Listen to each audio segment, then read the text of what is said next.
Good afternoon. Good afternoon. I invite you to please take your seats. We've got a very busy and exciting program today. Welcome to all of you to the UK launch of the Lancet Commission on malaria eradication. My name is Ingrid Chen. I'm the corresponding author of the report.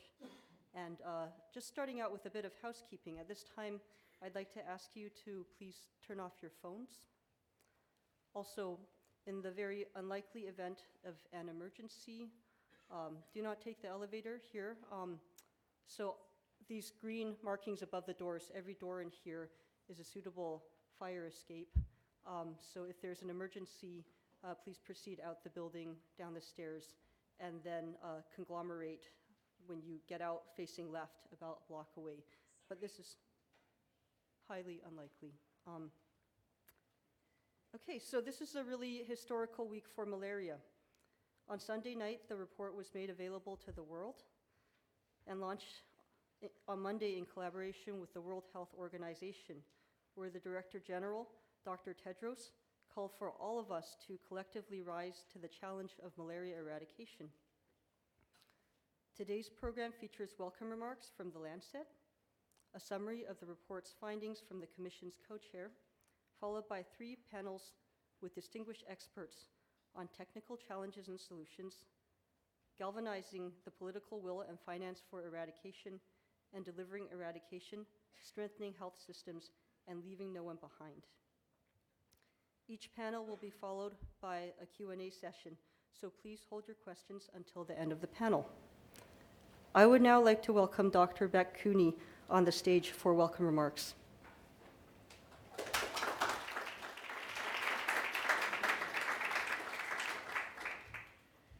Thank you. So it is just my absolute great pleasure to be here today and to welcome you all. It is actually in this very apropos setting, the Royal Academy of Engineering, that we are going to discuss what is fundamentally a blueprint for the eradication of malaria. In 2010, with an overlapping core group of authors, the Lancet published a series of papers surveying the challenges, operational, financial, technical, to malaria elimination. And in revisiting that endeavor, it was clear to the authors and to ourselves that a commission would be the logical evolution. Importantly, Lancet commissions are not simply about convening multidisciplinary experts or producing peer-reviewed reports. They are dynamic and forceful mechanisms for change. And the Lancet Credo is the best science for better lives. And it's in this vein that the Lancet Commission presents its best evidence to argue the need and our ability to eradicate malaria to improve the health and well-being of millions of individuals. So thank you for being here. Thank you for being a part of this. And before Sir Richard Feacham takes the stage, we'd like to play for you a short video that introduces the landmark report by the Lancet Commission on malaria eradication.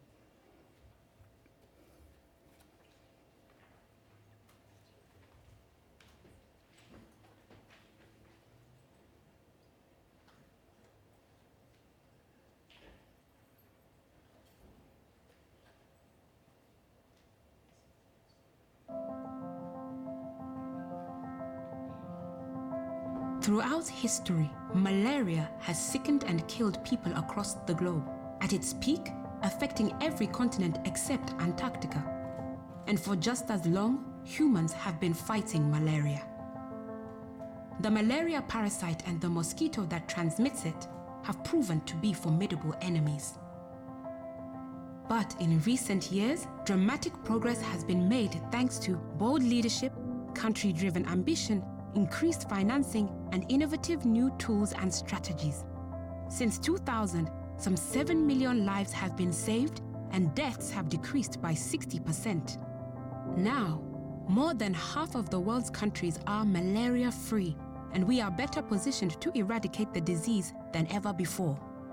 So how can we ensure we are the last generation to battle this deadly disease? Social, economic, and environmental trends are, in most places, already helping to reduce malaria. A new report by the Lancet Commission on Malaria Eradication, the first academic document of its kind, identifies the actions required to further bend the curve and achieve a world free of malaria by 2050. Here's how. We must improve the management and implementation of malaria programs and make better use of existing tools, what we call the software of eradication. We must develop and roll out innovative new tools, what we call the hardware of eradication. And malaria endemic countries and donors must provide the financial support needed to get the job done. We stand at the brink of a historic opportunity. By eradicating malaria, we will improve the quality of life for millions of people across the globe and save many lives in perpetuity, promote equity and reduce poverty, strengthen global health security, and contribute to achieving universal health coverage and the Sustainable Development Goals. Malaria eradication is a goal of epic proportions and represents the best of human ingenuity. With collaboration among all nations and bold, visionary leadership, we can be the generation to eradicate malaria once and for all.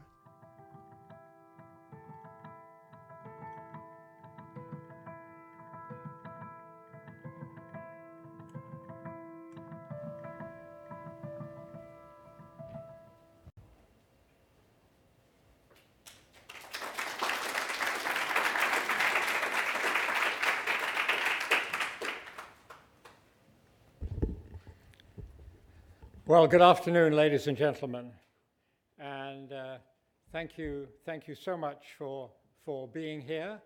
I know some of you have traveled a long way, and everyone is here because they care about global health and they care about malaria, and we appreciate you being here very much.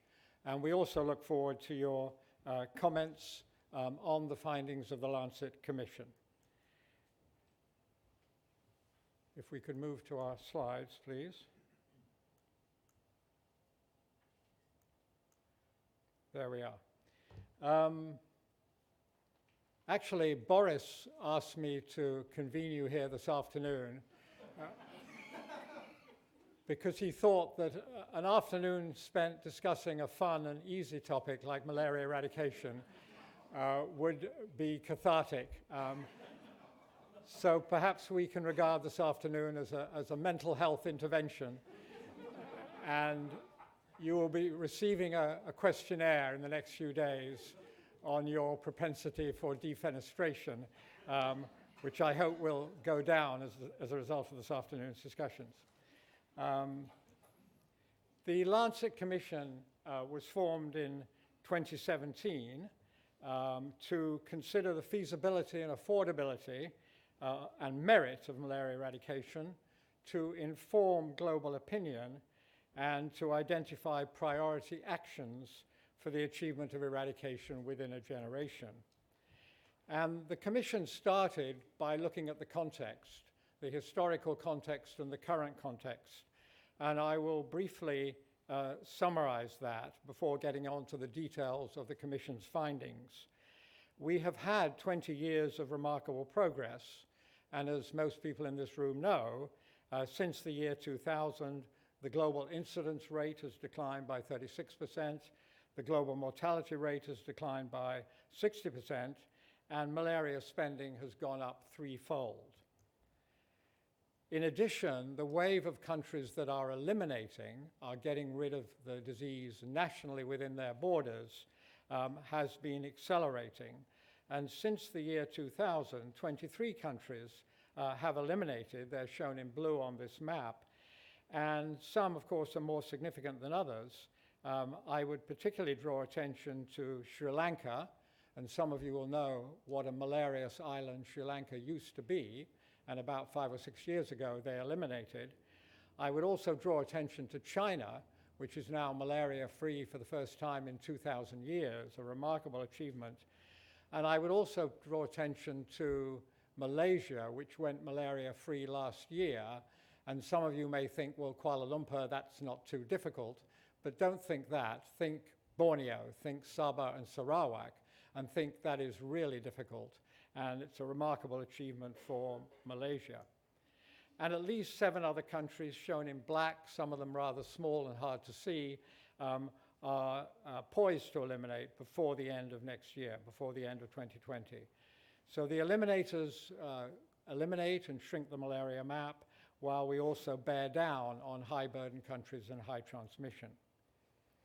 If we look at most recent data, which is 2017, this is what malaria looked like in the world in 2017. And of course, we need to focus particularly on those 29 countries shown in the darkest red. Those are the countries with incidence rates of more than 100 cases per 1,000 people per year. There are 29 such countries. They're all in Africa, except for Papua New Guinea and the Solomon Islands. And they, of course, are a major focus for our work in the coming years, and a major focus in the recommendations of the Commission. A second important piece of context is what happened exactly 50 years ago. And exactly 50 years ago, the Global Malaria Eradication Program, launched in 1955, was abandoned in July 1969. And the Commission looked in detail at that experience and was influenced by that study. The Global Malaria Eradication Program, as many of you will know, from 55 to 69, had successes. 16 countries eliminated, and transmission was reduced in many other countries. It also had failures, primarily a failure to focus on and make significant advances in sub-Saharan Africa. And it faced a number of challenges, which are all too familiar today: political will, weak management, inadequate tools, growing resistance in the parasite to the drugs used at that time, and a lack of adequate funding. Those are familiar challenges to us today. And in July 1969, the World Health Assembly met in Boston, and eradication was abandoned. And what followed was 2 decades of rising malaria. In many parts of the world, through the 1970s and the 1980s, malaria got worse because there wasn't a concerted global effort to keep on top of it. Interestingly, in the very days that in Boston the World Health Assembly was abandoning malaria eradication, Neil Armstrong and Buzz Aldrin were walking on the moon on those very same days, and I'll come back to that interesting historical coincidence at the end of this summary. So when we think about 50 years later, 2019, and recommitting to eradication, as the Commission recommends, it's worth noting how very different the world is 50 years on. And I'll just mention a few aspects of that difference. Firstly, we are much wealthier, we are much healthier, and we are much better educated.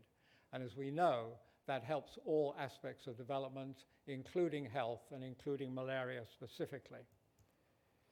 Secondly, global development trends are, generally speaking, assisting malaria decline, and there are many examples of that.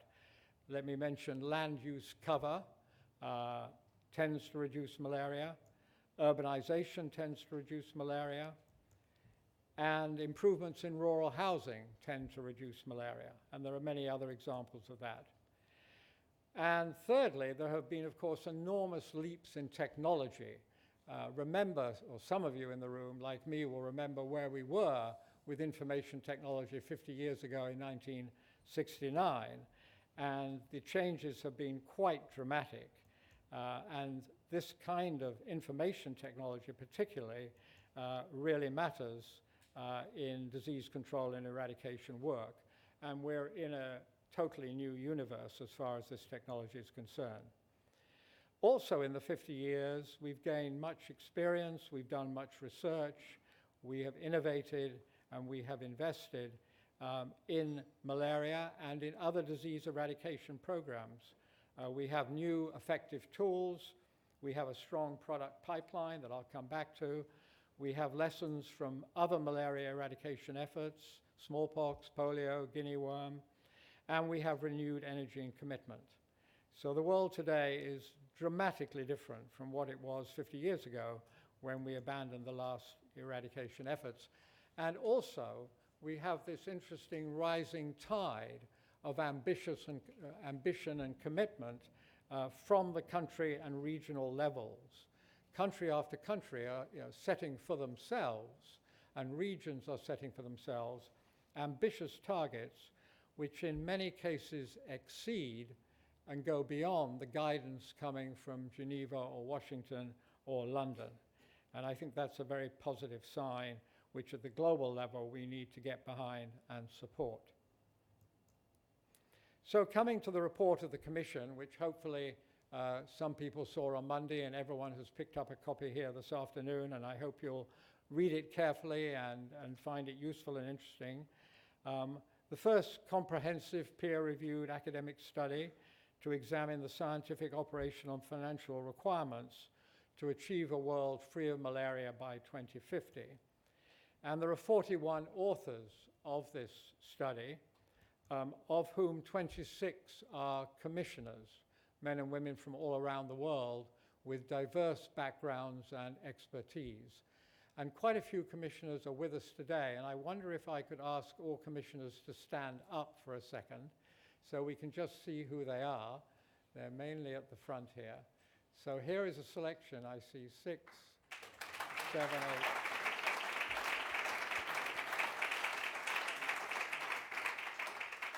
Probably 10 commissioners out of the 26 with us, and I will direct all difficult questions to them, please.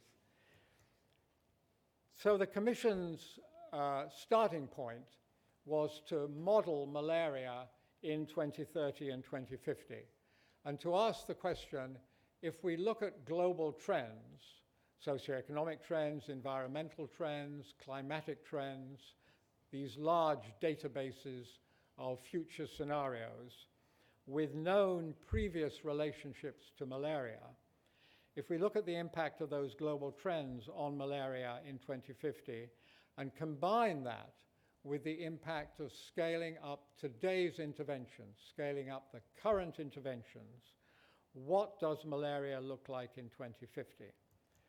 And we looked at that through the lens of falciparum childhood prevalence rates.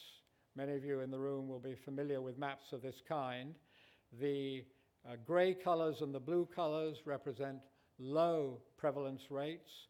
The yellow and red colors represent much higher prevalence rates. And these are rates in 2 to 12-year-old children.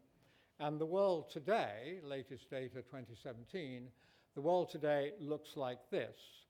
So what does our model show for 2050, given the impact of global trends and given the impact of scale up of the coverage of today's interventions?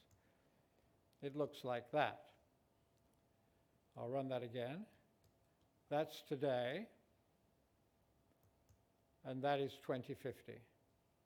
And focus, if you will, on Africa and equatorial Africa and that belt of scattered foci roughly from Senegal in the northwest to Mozambique in the southeast. And interestingly, in Africa, 95% of the previously endemic areas in 2050 have a prevalence rate of below 0.1%. So these are not just scattered foci, they are typically low prevalence scattered foci. We looked at the same issue using the R variable, the case reproduction rate, which the epidemiologists in the room are very familiar with, but for others, it is the number of secondary infections on average that will derive from any primary infection.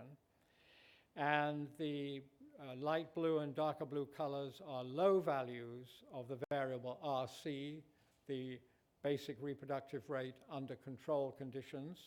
This shows the world today. The more orange colors are higher values of RC. And this is the world measured by this transmission indicator, RC, in 2017, today, and this is 2050. So let's look at that again, 2017 and 2050. And again, interestingly, in Africa, 99% of previously endemic areas in 2050 have an RC value of less than 1.4. Now you'll know that when RC falls to less than 1, the disease will extinguish itself. It will spiral down and vanish on its own accord. And RC values of 1.4 are very low, and 99% of previously endemic areas indeed have RC values in 2050 as modeled of less than 1.4. Of historical interest, our values in Africa prior to any control had a median value of 115 and went up to 800, 900, even 1,000. So these are enormously low levels of transmission. Now, of course, any forecast of the future is bound to be wrong in detail. It is a best estimate that we can make today of what the future might look like. And these predictions, these models, will improve year on year with better data and better methodology. But this is the current forecast based on the data and methodologies that we have available today. And the focus of the Commission was how to convert that modeled future into an engineered future. How do we bend the curve so that 2050 doesn't look like this, but looks like this, no malaria? And we sought for opportunities to accelerate progress and to bend the curve and to deliberately create this engineered future in 2050 with no malaria on the planet. And we identified numerous opportunities to do just that. And we grouped them under 4 headings: software, hardware, finance, and leadership and accountability. And I'll very briefly mention some of the content under those 4 headings, those 4 domains, and the panels that are coming after this introductory talk will go into more detail about these 4 domains. So firstly, software, by which we mean operations, implementation, execution, getting the job done in the field. And we identified a number of priority areas which we felt were amenable to rapid improvement, widely neglected at the present time, deserving much, much greater emphasis among the malaria and global health community, typically low cost to implement, and in some cases probably cost saving if implemented. And those topics included management,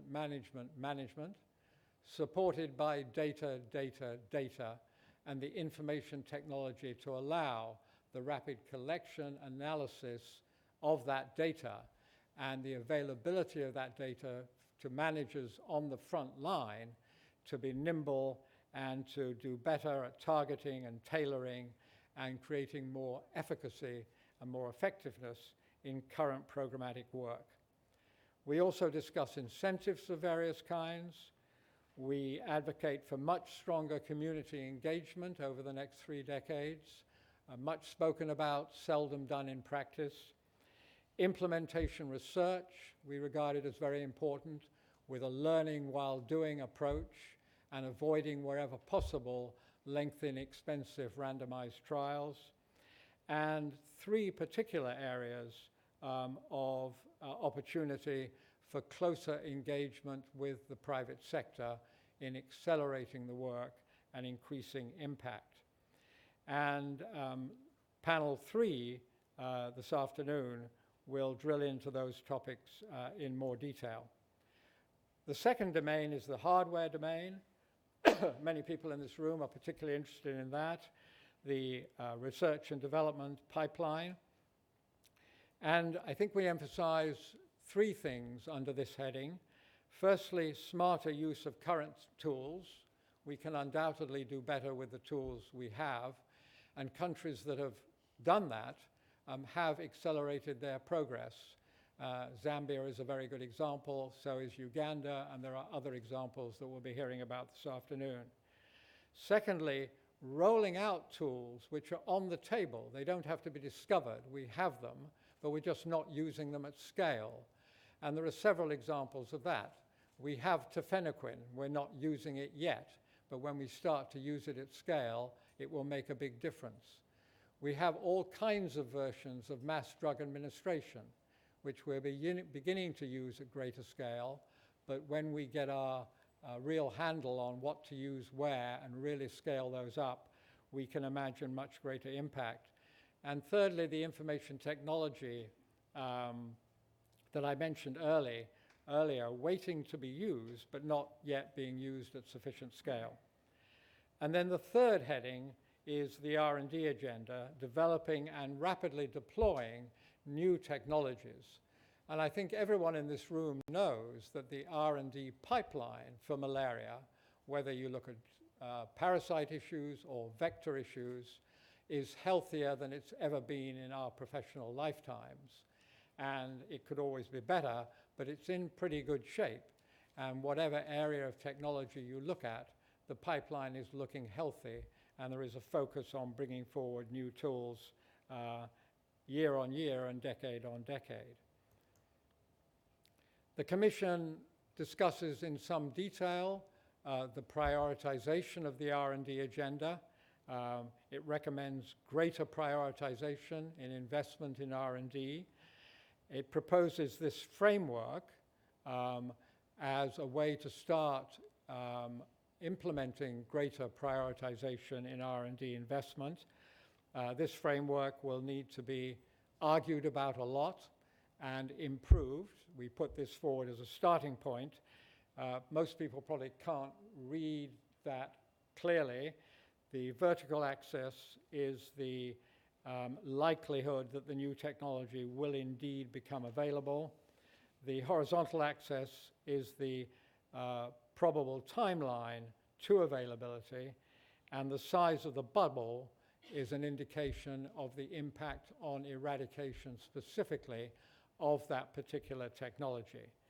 Now, this framework can and should receive a lot of refinement and development, and we hope that others will pick that up and take it forward so that we can be somewhat more strategic in our R&D investments. And I should say that panel one will be discussing these issues in detail. The third domain is finance, and the Commission did a lot of work on malaria finance. I'll just give a few headlines. We're currently spending $4.3 billion per year excuse me, on malaria. That's a higher estimate than previous estimates. And the reason that it's a higher estimate is because we take an expanded view of what governments are spending on malaria. And we also, for the first time, include OOPS on malaria. Out-of-pocket spending, OOPS, on malaria is for the first time included. And OOPS is not trivial. It's a significant expenditure. The Commission advocates for an additional $2 billion a year to be made available, moving the $4.3 billion to roughly $6.3 billion. And it further advocates that a quarter of that should come from DAH, should come from aid, development assistance for health, and the remaining three-quarters should come from endemic country governments and other sources in endemic countries, domestic sources. The reason for that is the Commission does not want to increase donor dependency in the field of malaria and wants to move the needle towards more country and regional financial independence. These numbers may sound ambitious and difficult.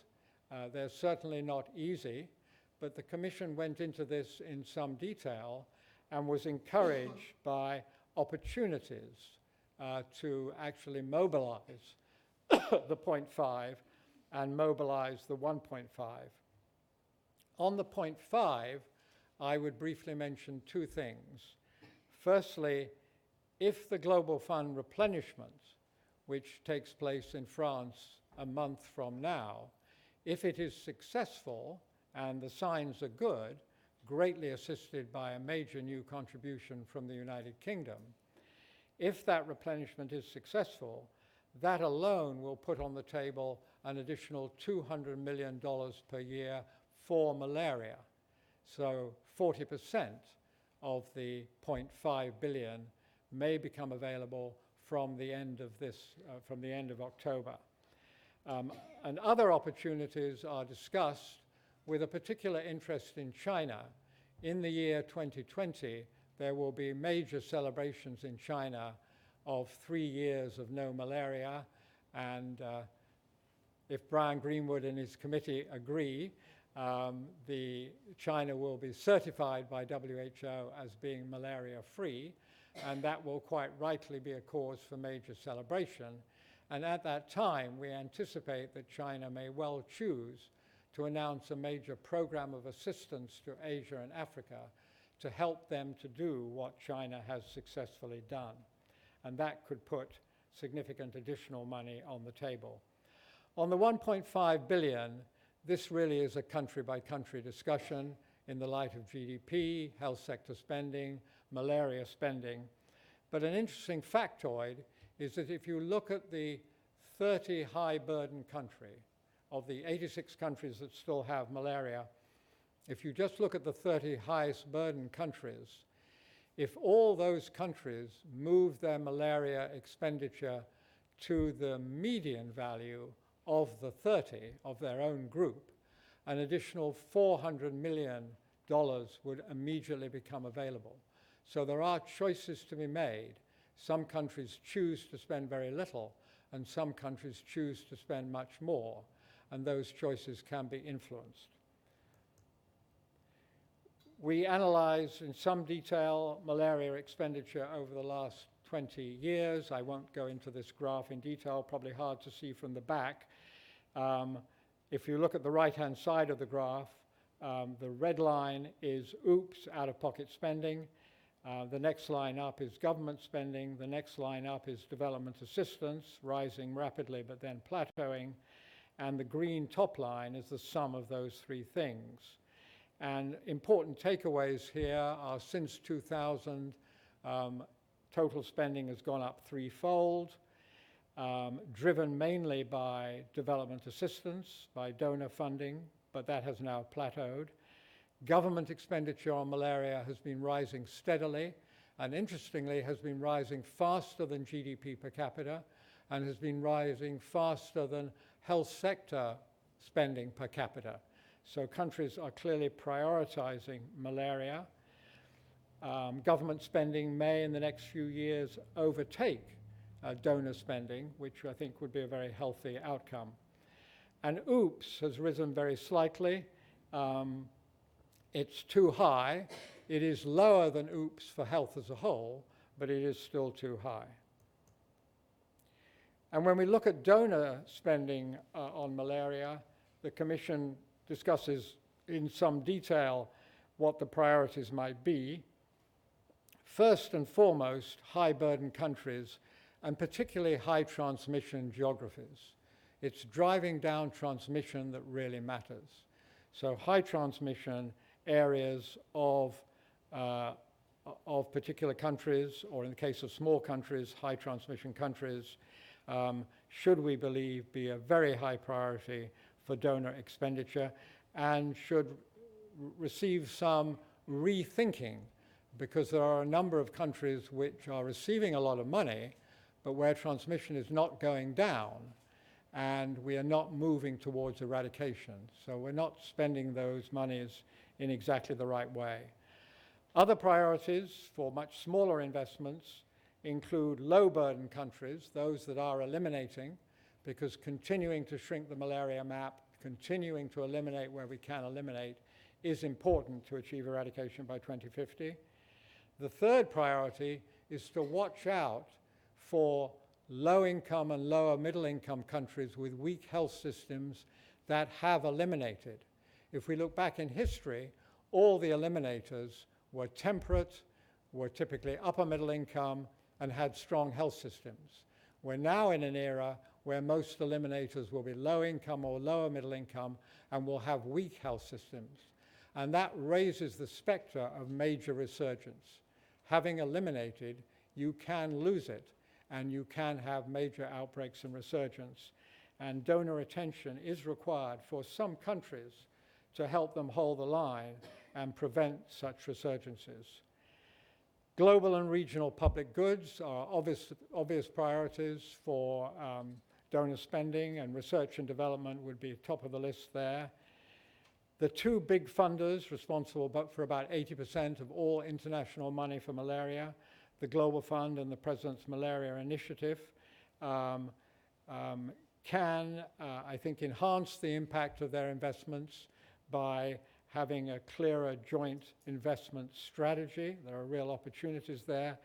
And then, of course, country by country and region by region, continuing to explore innovative financing mechanisms. And these matters will be discussed by panel 2. The last domain, very briefly, leadership and accountability.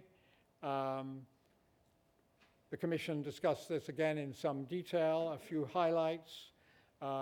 Country malaria elimination task forces of various kinds are being created, and the Commission found those to be a very useful model. Regional and sub-regional alliances are really helping to drive regional elimination, and of course global eradication is the sum of regional eliminations. Organizations like APLMA and ALMA and the E8 and APMEN that you'll be familiar with are really making a difference, and we should strengthen them. The two apex organizations, WHO and RBM, can undoubtedly work better together, be clearer on roles and responsibilities, and more coordinated.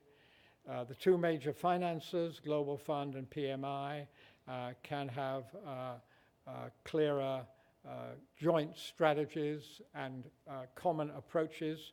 For example, common approaches to incentivizing increased government expenditure. And lastly, and Sir Liam Donaldson will talk about this later in the program, an independent monitoring board for malaria eradication, learning from the experiences of polio. The Commission considered in some detail the relationship between malaria eradication and broader health and development goals, and highlighted 4 of those: the Sustainable Development Goals, universal health coverage, global health security, and broad economic and welfare benefits. And these matters will be further discussed by panel 3 this afternoon. So the key messages of the Commission's report are really summarized here.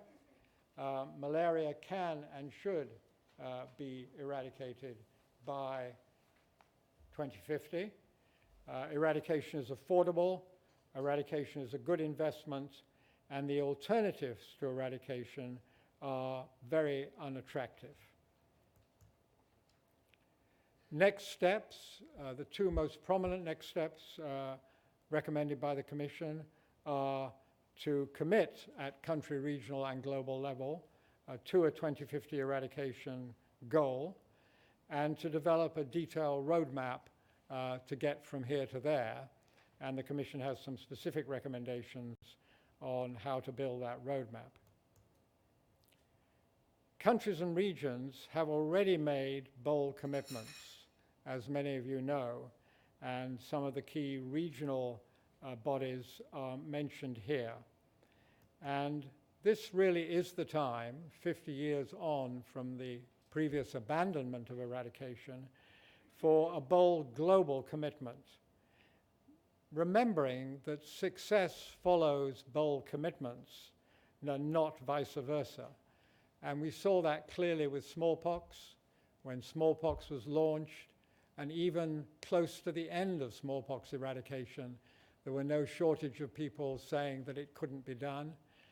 And when smallpox was launched, we didn't have the science to do it, but the commitment produced the science to do it. Polio, dramatic progress.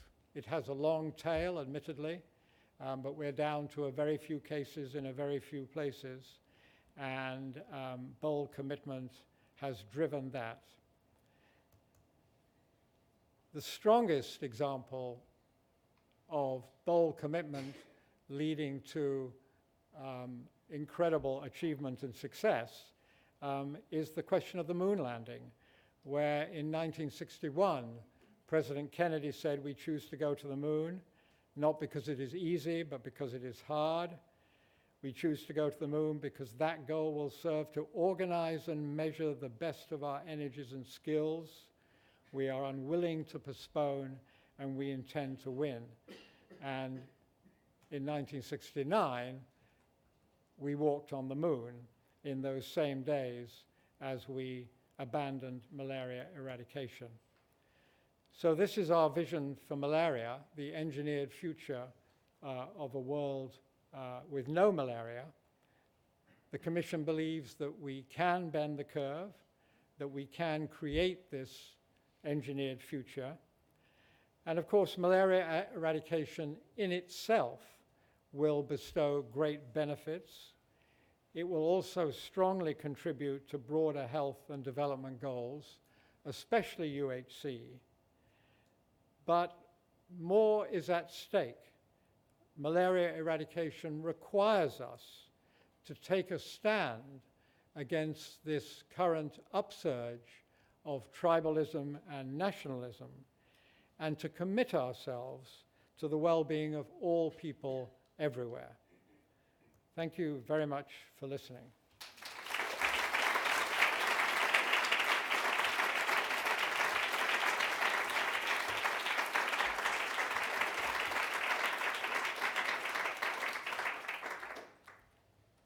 So we now get to the fun and interesting bit, which is the debate and discussion. So I'll turn things over to panel one and put you in Charlotte's good hands. Over to you, Charlotte.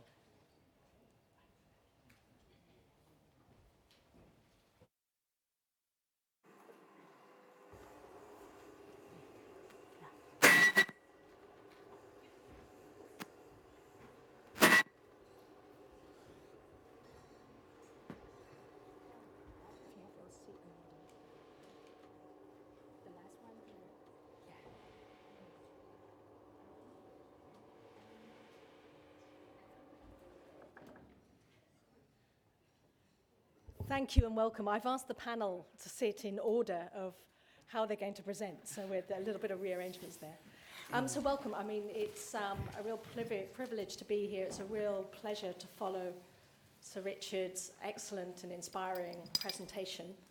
I'm very pleased and privileged to be invited here to represent the UK government. We are the second largest government donor supporting the fight against malaria. And that's through our substantial investments in the Global Fund. As Richard said, we've just made that replenishment commitment, and we're very much hoping that others will follow in our footsteps. We also have major bilateral support for malaria. And thirdly, we also invest in a very sustained way in R&D. And we think it's our investment, along with the the Gates Foundation and others, that have really helped produce that healthy pipeline, which is so critical if we're thinking about how do we get the tools that we need to really bend the curve. And so our investment is very much seeking to bend the curve. As the Chief Scientist of DFID, it's also a real pleasure to be here and to chair this particular panel on technical challenges and solutions. I've had the pleasure of speaking to a number of the authors of the Commission's report, and I've been trying to kick the tires a bit and say, okay, tell me about this, what about this? And so it's fantastic that we have this opportunity now to really hear from the experts, some of the experts, the many experts that have contributed to this report, to really hear in a bit more depth what are the main conclusions that they want to make sure that you're aware of, but also that we can have some discussion around their specific aspects of their contributions and of their research. So on the panel today, we have Professor Arjen Dondorp. He is Deputy Director and Head of the Malaria Research at Mahidol University Tropical Medicine Research Unit in Thailand. We have Dr. Karima, who's Senior Technical Advisor for Infectious Diseases, Quality and Equity Healthcare in Rwanda. We have Professor Jutsuman, I'm not even going to try and say your name, apologies, your surname, but who is Director of the Malaria VIVAX Research Unit at Mahidol University in Thailand, and Professor Austin Burt, who was Professor of Evolutionary Genetics at Imperial College. And you can see from this panel we have a great diversity of expertise that has come together for this report. And as Chief Scientist, I think that is one of the really important aspects of this report, that it's tried to bring together the different thinking and expertise that we need really to engage with if we're thinking about bending that curve. And I'm really interested to hear not only about the insights that they get from their own sector expertise, but what I'm impressed about in terms of the report is also how it's that interaction of ideas that I think is very new in terms of the Commission's contribution. So without further ado, I'm going to go and ask each of the speakers to give a brief summary of the key messages, and then I'll have a little bit of discussion with them, and then I'll open it up to the floor. Okay, so we're going to start off with Professor Arjen. Oh, yes. Yes, so I was asked to give a very brief summary of the recommendation in the report on the research broad areas that we think are important to overcome the challenges that we might see on our path to eradication. And it's not all set in stone, it's very much for discussion, as Richard said. It's certainly not meant to frustrate academics in their creativity to come up with new ideas. But the topics we thought are important, you can divide them in topics that are meant to better deliver our current tools for malaria control and elimination, and the really new tools. So in that broad area of better delivery, the new IT technologies that are constantly coming on, better connectivities, that could certainly be used for malaria elimination with better real-time surveillance that can directly feed into better targeting of intervention, better know where we are, data hubs where we can share those data in a much better fashion. Better delivery also, there's the whole area of implementation research and health system research, which I believe is discussed in a later panel. And then the new tools, you can arrange them that we need new diagnostics. When malaria is going down, then this asymptomatic reservoir to target becomes more important, but then we need tools to detect that, so more sensitive RDTs, but also RDTs, for instance, for glucose 6-phosphate deficiency, diagnosed when we want to roll out new drugs like tafenoquine.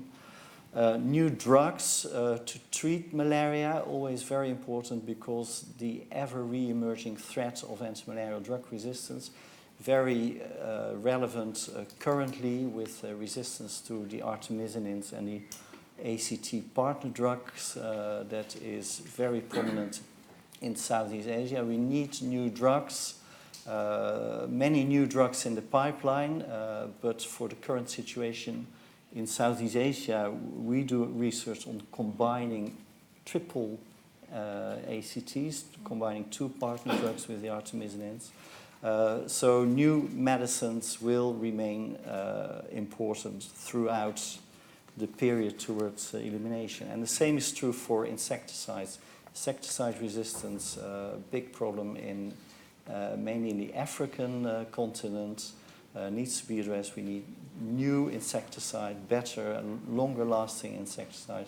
Also other delivery systems, so spatial repellents and currently these attractive outdoor sugar baits are coming up and needs more research. And then there are the topics that are higher risk, but if they are successful, they could have a massive impact. And on that topic, in that category are the gene drive technologies to introduce new genes in mosquito populations that will stop them reproducing or make them resistant to Plasmodium. And also a long-awaited, more effective, long-lasting malaria vaccine.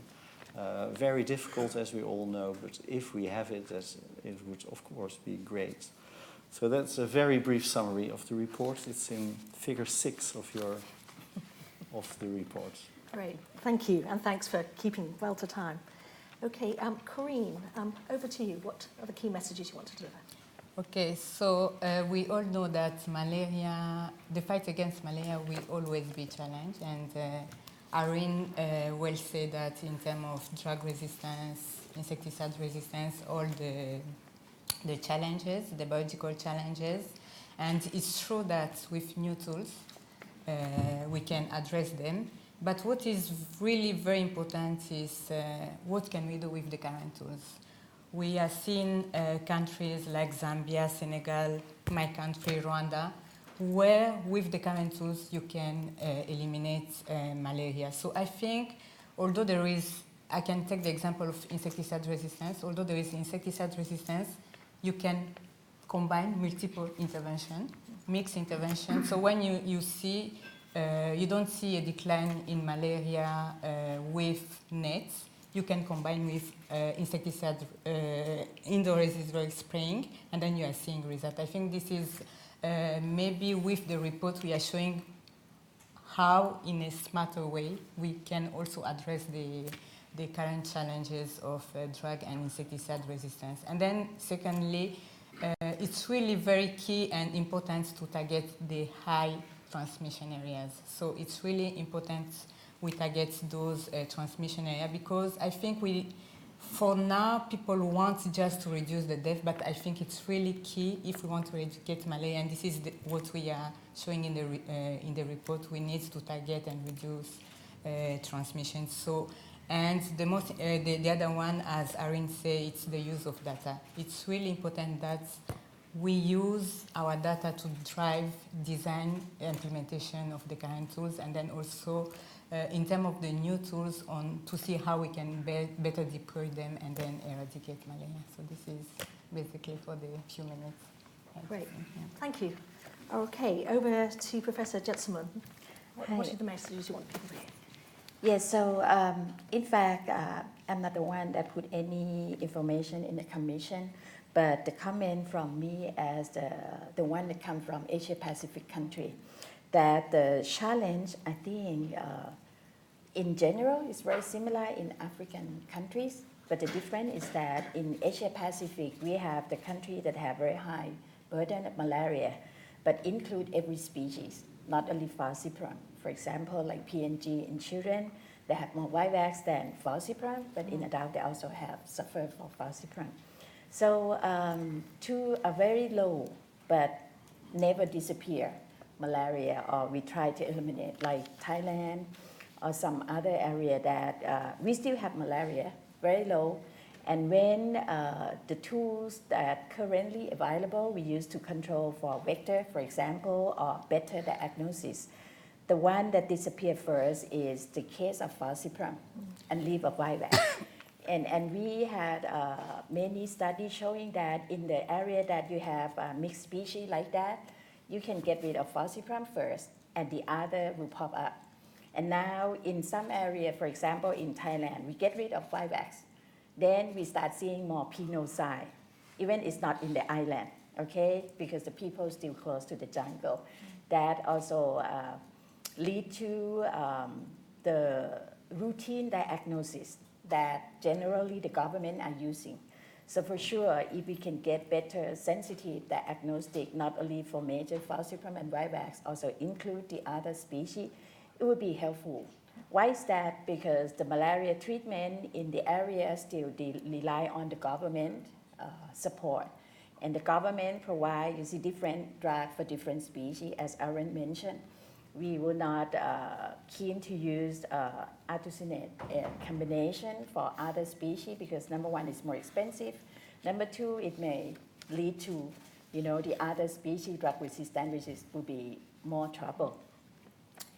In terms of vector, even we are interested in a new tool like gene drive, but the problem and the challenge in Asia Pacific is that we have many species complex, not just one species. So how you select which species to go first, that tough already. And in different countries, the species complex also, some share the common vector, some doesn't share. For example, like the island, they have their own species. In the land like Thailand, Myanmar, Cambodia, Vietnam, okay, we share the major vectors, but they also have a lot of secondary vectors that can transmit virus more efficient. So the vector control would be challenged, how you do that, because the vector come up all year round, not the same month, not the same time, so it's just the wave of vector community.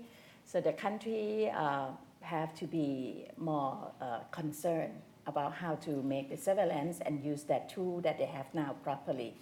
Besides the outdoor transmission that Erin mentioned, because of their occupancy, for example, like rubber plantation, that they have to work at night, early morning, and we have a lot of species bite at that time. So also when the country go to very low transmission, what we found now is the asymptomatic population that still be able to maintain the transmission. So that's the challenge. Thank you. And lastly, Professor Austin, Sure, what are yes. the main insights?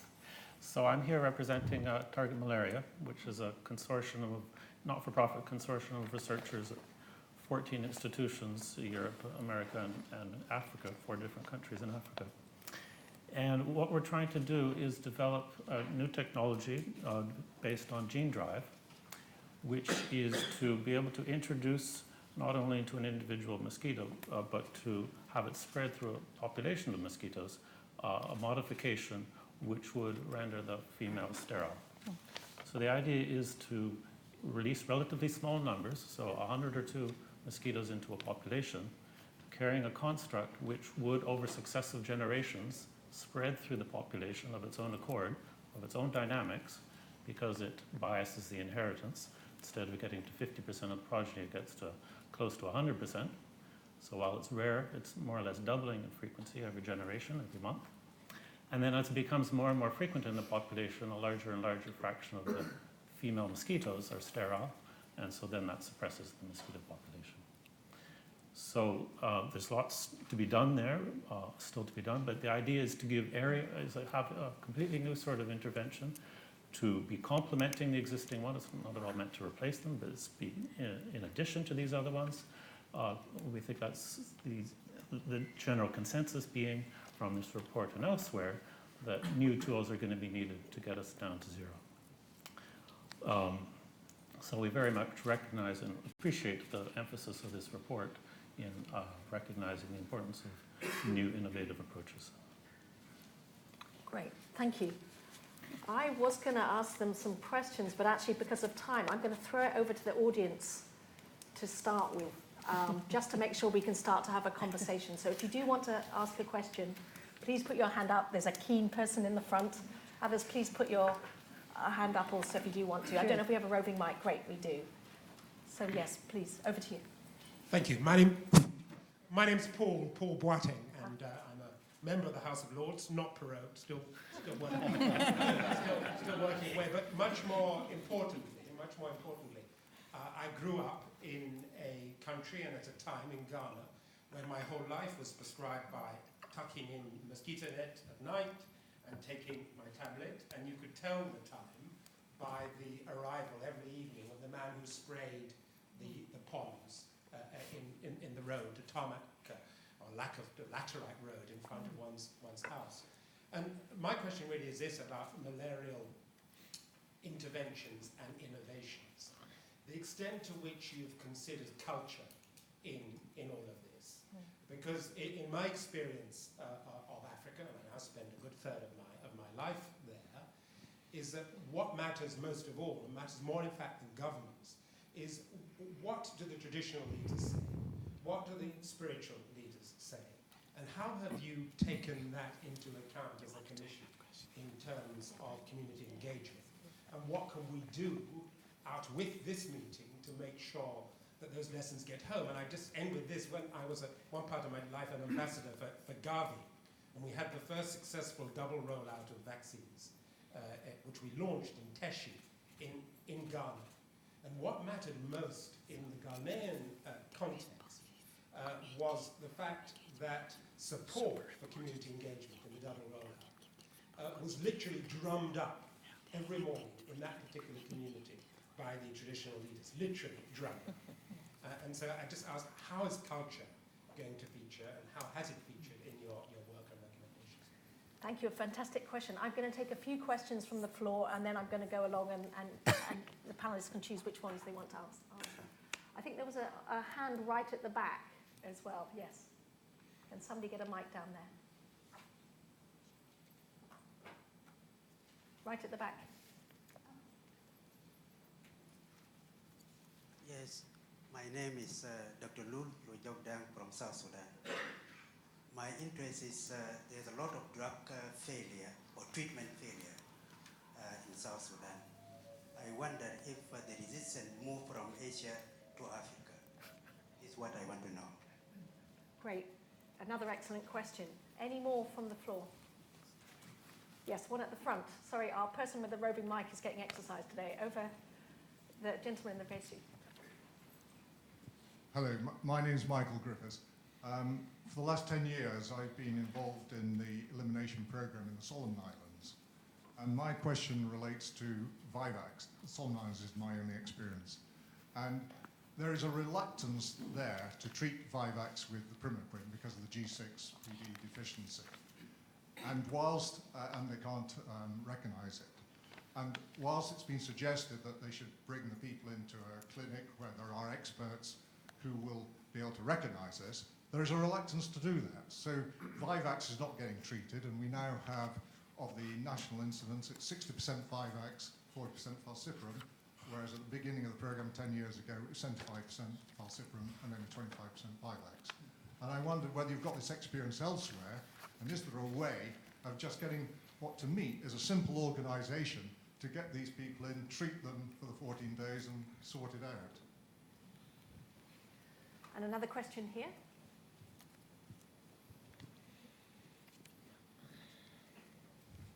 I'm Namin Varawala, and I'm a trustee of the Malaria Consortium.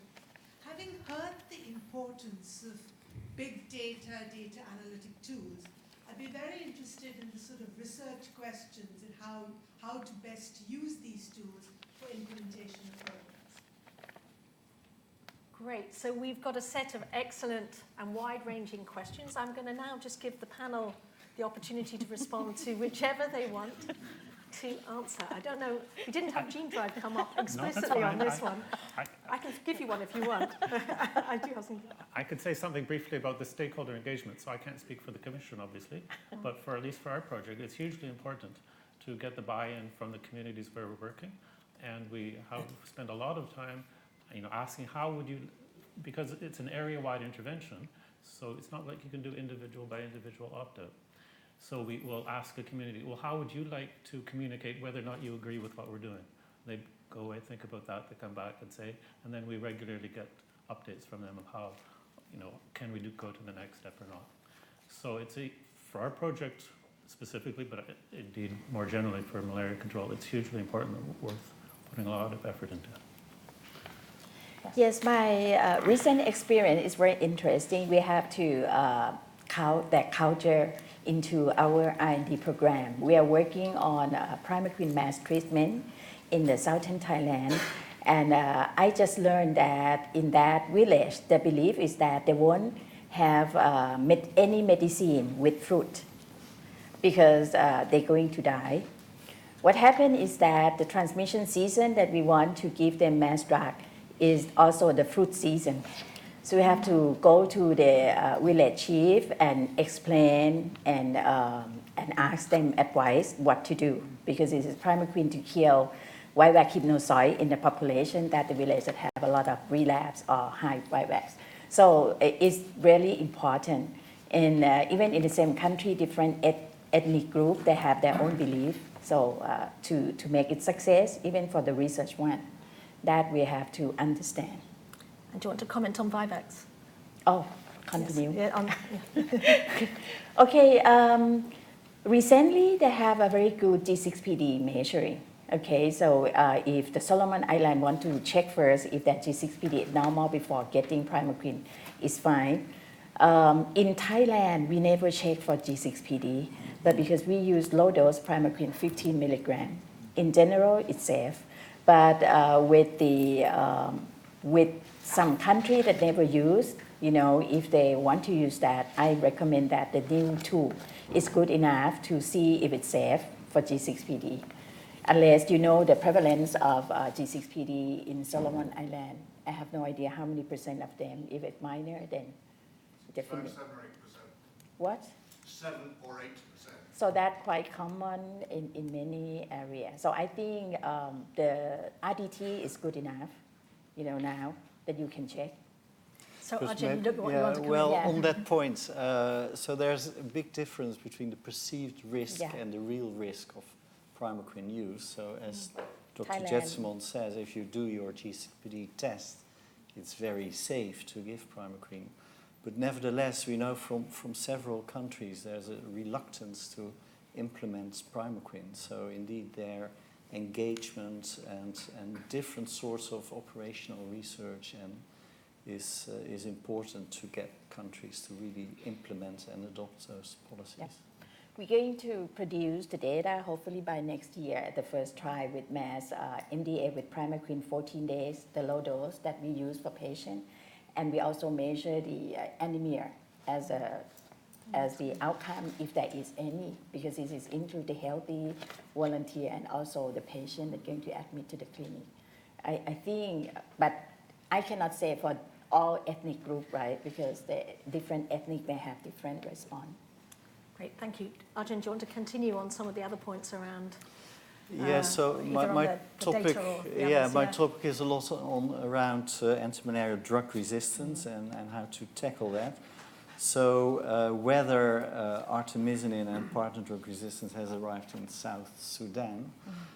So as most people probably know, in the Greater Mekong sub-region in Southeast Asia, we have a huge problem with artemisinin resistance, now compounded by partner drug resistance and high treatment failure with most of the ACTs. The worst country is Cambodia, where 4 out of the 6 ACTs no longer work. And because of that, there's a very aggressive elimination program there, because containment of the resistance problem overlaps completely with elimination of Falciparum malariae, because that's the only way to get rid of it. And we have to do that, because if we don't do that, malaria will resurge if we cannot treat it properly anymore, and then there's a high chance it can spread through the rest of the world, what we have seen in the past with chloroquine, sulfadoxine, pyrimethamine. Usually India first, and then it hops to Africa. It can also emerge, of course, in Africa itself without having spread from Southeast Asia. So I think vigilance is very important to see whether this arrives in Africa. To date, we luckily don't have strong evidence that it has already arrived in Africa. And when you see treatment failures in your own setting, it's not always resistance that causes that. So quality of drugs, for instance, is another other important one that needs to be checked.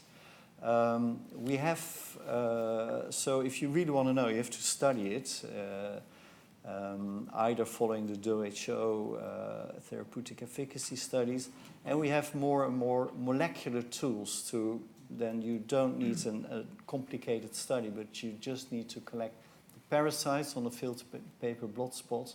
And for many of the drugs, including the artemisinins and many of the partner drugs, we now have molecular tools for surveillance. Great, thank you. And Corinne? Yeah, so maybe on top of RNC, nowadays, for instance, if I take the example of Rwanda, so although the treatment failure is still low, but we are seeing the K13 mutation arising, and I was seeing that in Kenya. So I think, as you say, it's really important that to do the therapeutic efficacy studies to try to see.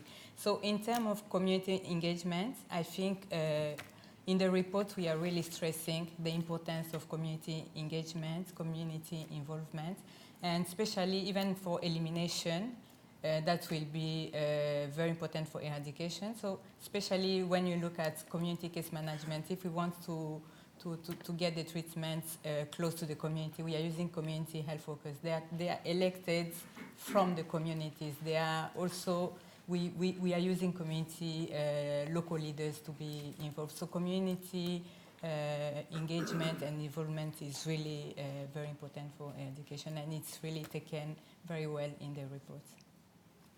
Great. So unfortunately our time is up, but I think it's been a great, given us a great set of insights into some of the aspects that the report covers, but also some of the complexity of the issues that we need to tackle to move forward, that brings together technologies, new challenges around resistance, the importance of community engagement, of leadership, but also the opportunity of new innovations. And clearly the value of sharing expertise and lessons. I think even the conversation we've just had with you really demonstrates that quite clearly. So we'll finish here. We have now, I think, a short coffee break, and then the next panel will start at 3:15. But can we give a hand of applause to our panel?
Can you please have a seat?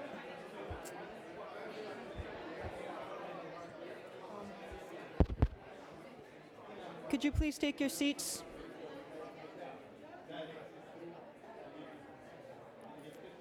We're going to get started momentarily.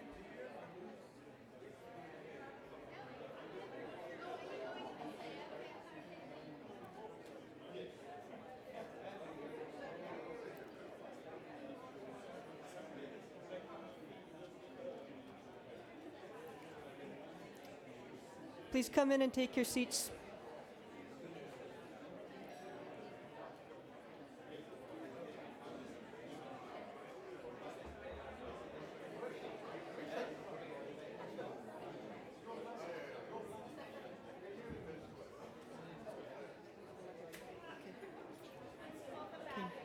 Welcome back. Thank you so much. We're going to get started now. We welcome you to join us again for the second panel. And I would like to welcome panel 2, moderated by Professor Linda Yu. Good afternoon, everyone. We are very lucky, I think, because we are getting this session after all of you have had caffeine. And this is really going to be, I think, the panel to just get all of our thinking caps on as to how we can achieve this bending the curve vision that Sir Richard so brilliantly outlined. In fact, I often find when I listen to Sir Richard that the time just passes. It's just so brilliant. And the first panel was also great. And so I think what we're going to do is a very similar format for this one. I think there were terrific interventions from the floor. So for this one, we will have opening remarks from this brilliant panel. And then we are going to go directly to your interventions from the floor and before we wrap up.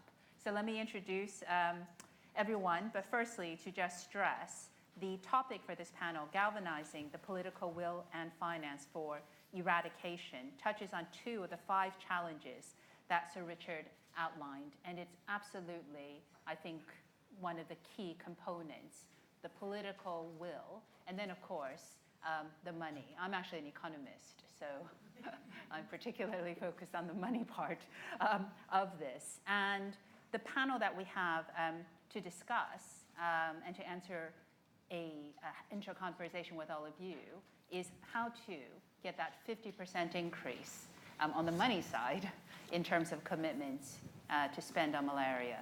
And I think that's going to be one of the big focal points for us this afternoon. So let me introduce this fantastic panel.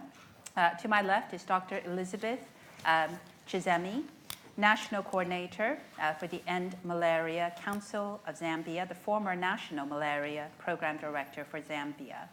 To her left is Dr. Scott Filler, Malaria Team Leader, the Global Fund to Fight AIDS, Tuberculosis, and Malaria.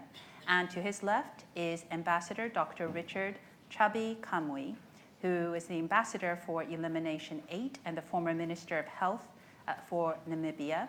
And then to his left is Dr. Ken Staley, U.S. Global Malaria Coordinator. And I said I was an economist, but actually I'm here under a different guise. I'm a trustee of Malaria No More UK. So I have a huge interest in this topic, as we all do. So without further ado, Elizabeth, I'm going to ask you to kick us off on this critical topic of how we're going to galvanize political will and get that 50% increase in funding. Well, in 3 minutes. Thank you very much. Thank you very much. I think you'll agree with me that strong political will, strong sustained leadership, as well as financing are key ingredients for malaria elimination or malaria eradication. And I'm happy to note that African leaders have actually come together and are committing for malaria elimination from Africa by 2030. But we need to continue to advocate to our leaders that it's important as they commit, they should also be held accountable. I think we need to track progress. When African leaders say we shall eliminate by these and these are the following activities we shall implement, it's important to then follow up and hold them accountable.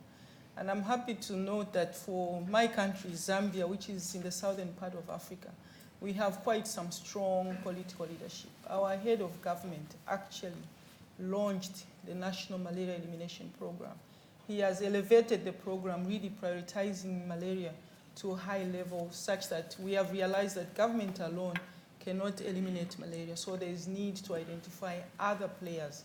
And therefore, they're now convening high-level multi-sectoral bodies which involve private sector, government, the community themselves, to come together and take up. You've seen my bracelet, malaria ends with me. So we are all taking it that each one of us must commit to malaria elimination. It's also important, we've been depending a lot on the, international funding. We can't say stop now, but it's important in addition to international funding, domestic funding must be more and more encouraged. And therefore for us, the End Malaria Councils that countries are now beginning to set up are saying, can we advocate to prioritize malaria? Can we mobilize local resources to bridge the gap? And then can we also track progress? I think holding countries accountable, we have simple tools that we can use, visualizing the progress, the red, you are failing, the green, you are achieving. So we have some scorecards which countries can use to hold each other accountable. And we can select indicators, for example, domestic financing, international financing. What progress have we made in terms towards elimination? Thank you. No, that's a great way to think about it, really a mutual encouragement among countries and holding countries to account. Fantastic. Thank you, Scott. Oh, thank you so much. So it's really an honor and a pleasure to be here amongst colleagues and friends and representing me as an individual, but also the institution of the Global Fund. I think, as my executive director says, that every moment until the replenishment conference is a replenishment moment. And so I think it is always very important to remember that the Global Fund is a finance institution and in fact not a donor, and that we're reliant on our donors to raise money for the important cause of the Global Fund. So there are very many influential people in this room. So take that message home to step up the fight and believe in the Global Fund, because there's those of us at the Secretariat are working so hard every day to making sure that every dollar we raise goes to have maximal impact. So along those lines, some things, what are we doing as a Global Fund to maximize impact? Well, one thing the Commission challenged us to do is to work as a multilateral institution with our bilateral partners, PMI. Ken's sitting here, he'll give us some examples as well, but we're working really hard to make sure that we can work together as the two largest financiers of malaria programs to make sure we're as efficient and impactful as we can. A good example is we're collectively some of the major purchasers of commodities. And if you're going to do a seasonal malaria chemo prevention campaign and train health workers, it makes no sense if the drugs get there 6 weeks late. And so we're working really hard together with our systems to see how we can both work together to make sure that these things happen well. Another example of how we're trying to make every dollar go further is to use data-driven approaches. We hear this perturbation a lot about how to use data. An example I'll give is we're really pushing countries to improve their entomological capacity to target the right interventions at the right places. Some new tools are coming online, but they're more expensive, so we want to make sure to target those to have the maximal impact with the resources we have. And along those lines about new tools, people say we need a lot of new tools, but one of the things is we want to make sure there isn't a gap between when a tool becomes developed and having the impact it possibly could have. So we stand to use the financial muscle of the Global Fund to work with industry to signal appropriately that it's really important that they're engaged in this effort and that we can get these out there as fast as possible. So just with that, I think as an individual and as a Global Fund, we celebrate this call to action. We want to reverberate the sense of urgency about the cause, and we are truly dedicated to using the Global Fund as a tool to assist in the effort for a malaria-free world. Thank you so much. Ambassador. Thank you, Linda. First, it's important for us to take note that we are dealing with two things here. That is a vector and a parasite. All these two do not carry passports as we do, moving from one country to another. As a result, in 2009, as Minister of Health and Chair of SADC, together with the support of WHO, RBM, our friends, the Global Health Group of the University of California, and the leadership of Richard. We came together and established with what is now known as the E8, with a primary aim that we work together, strengthening our border collaboration. How? By signing an agreement so that we commit ourselves. First, with the ministers. As a malariologist myself, an entomologist, I informed them what we needed to do. Ministers first signed the agreement. We agreed. And then we needed support from who? Our heads of state and government. And we approached them individually as ministers, advised them what is the way forward. We compelled them. They too signed an agreement. In fact, the latest was last year when they had to sign an historic declaration known as Windhoek Declaration. Doing what? Committing themselves to sharing data, committing themselves to strengthening domestic funding that Elizabeth spoke of. But that is not all. The other important thing is the Secretariat. We had to bring together a team of experts from our friends. That's including the University of California. We have Rolly here. We have Imo amidst us, a professor from Oxford. We brought together a team of experts to assist the member states on what needs to be done in terms of the tools that are being spoken here. RBM, WHO, technically, they are supporting us. Member states, they take care financially. They are supporting the national malaria control programs. And Global Fund, Gates Foundation, and GHG, they are taking care of the expertise that I mentioned, including yours truly, the ambassador. So that is the way we are working, because there is no single country that will claim to eliminate, no talk of eradication. You have to work together. Approach some strategies, and together we will eradicate malaria. Thank you. Thank you very much indeed. Ken. Well, thanks very much, and thanks, Ambassador, for those comments. I'm very pleased to be here, and as many of you heard, I'm the head of the President's Malaria Initiative. So let me just give a brief background around that, because that's the perspective I'm speaking from. So the President's Malaria Initiative is about a $750 million a year organization that works across 27 countries, 24 in Africa, and we are in countries that represent about 90% of the burden of malaria today. We have both technical and operational expertise in country, and we consider the NMCP sort of the center of the wheel, and we try to plug in wherever we can be helpful. So that's what we do, and with that in mind, I wanted to just make 3 quick points. So first, I think when it comes to thinking about eradication, if you look at the PMI strategy that we've refreshed over time, we have 3 principal goals. It's first to save lives, it's second to reduce the burden, and third, it's to find ways to eliminate where we can. And I think one of the most hopeful signs that I take from the experience of PMI over the last 15 years is that some of the most malarious countries in the world 15 years ago now have areas where they're considering elimination, which to me suggests that eradication is possible. And I think that's why we have this consensus. The second thing I'll say is around political will and the importance of data sharing for ensuring that we actually have that political will. At the end of the day, it's critical for us to have a good understanding of where we are. Let me be clear and give you an example.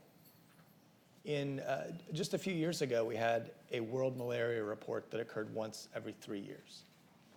Today, we have a World Malaria Report that occurs once a year. We should be aiming for a malaria report that occurs once a quarter, not with modeled data, but with real data, to help inform our decisions, to help political leaders in endemic countries make better decisions, but also to drive support in places where there are efforts ongoing to support other countries. So I think that's a critical component of political will to actually have better information about the situation as it evolves. The last point I'll make, and then I'll close so we can get to questions. I think there's been a lot of talk about the sharing of data. And what I would suggest to all of us is that if we are undertaking a campaign for eradication, it's critical for us to think of data as a global common good. All of us need to be sharing this data openly and as quickly as possible so that we can make use of it to drive eradication. That means that because we share freely, many can actually draw from it, draw conclusions, and operate more effectively. I think if you want a vision to end with on that, I would say that there are opportunities for us by making this data ubiquitous for someone at the community level who has a phone, who's able to read a rapid diagnostic test and then let someone know that there's someone who has malaria, to a community hospital that might understand there's a new outbreak of malaria in a place there hadn't been in the past, to a national malaria control program leader who's thinking about how they can allocate resources for the next rainy season, and because they have access to rainfall data, have a better idea of when they should start their seasonal malaria chemoprophylaxis, to cross-border initiatives that allow people across national borders that diseases don't respect to coordinate their approaches, whether that's BEDNAT campaigns or other activities. And then finally, at the global level, we have an opportunity to take a look at that data and be much smarter as we start to allocate our resources. And that first opportunity really is after the next replenishment. We have an opportunity really to start thinking much harder about how we spend our resources in a very precise way. So I'll close with that and say thank you. Thank you so much. The floor is open. You're obviously a highly engaged audience, and the interventions that you would bring will add a lot, I'm sure, to the discussion. So there is a couple of roving microphones. If you could please raise your hand, introduce yourself, and in the interest of getting in as many interventions as we can, if you might try and keep it concise, that would be most welcome, but please. Or if you have a particular person you'd like to answer the question, please also indicate. Thank you, Linda. It's James Whiting, Malaria. Oh, it's James. Hi, boss. Now the standard is high for a great, concise question, James. No, I don't. Concise. So in Kigali next year at the Commonwealth Heads of Government meeting, 53 leaders will be meeting, having committed to halving malaria by 2023. What is the one thing that panel members would like to see delivered that is tangible at that summit, and how would they go about getting that to happen? I know I'm biased, but that was a really great question. Let's turn to the panel. Elizabeth, can I seek your guidance on this? Oh, thank you very much. I think I would say that at that meeting, we need to really advocate for malaria to be prioritized by all leaders, by all countries.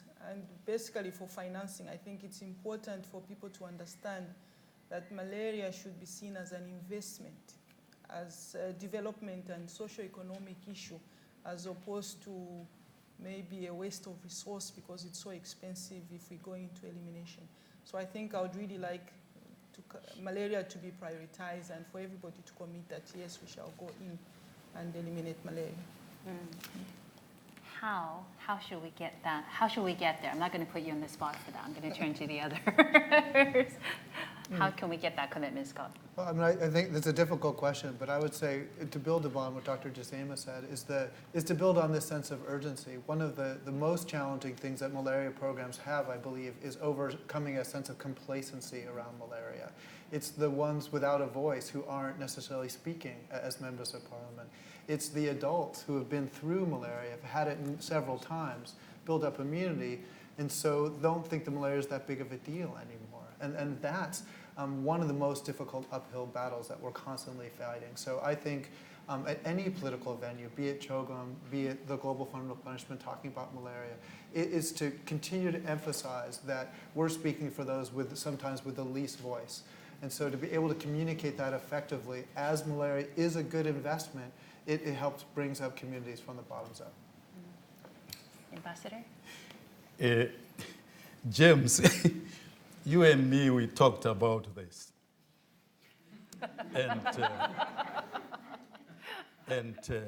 I would like to repeat myself.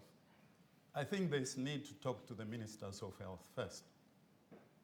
Let's try and get hold of ministers. I know we have one here, former.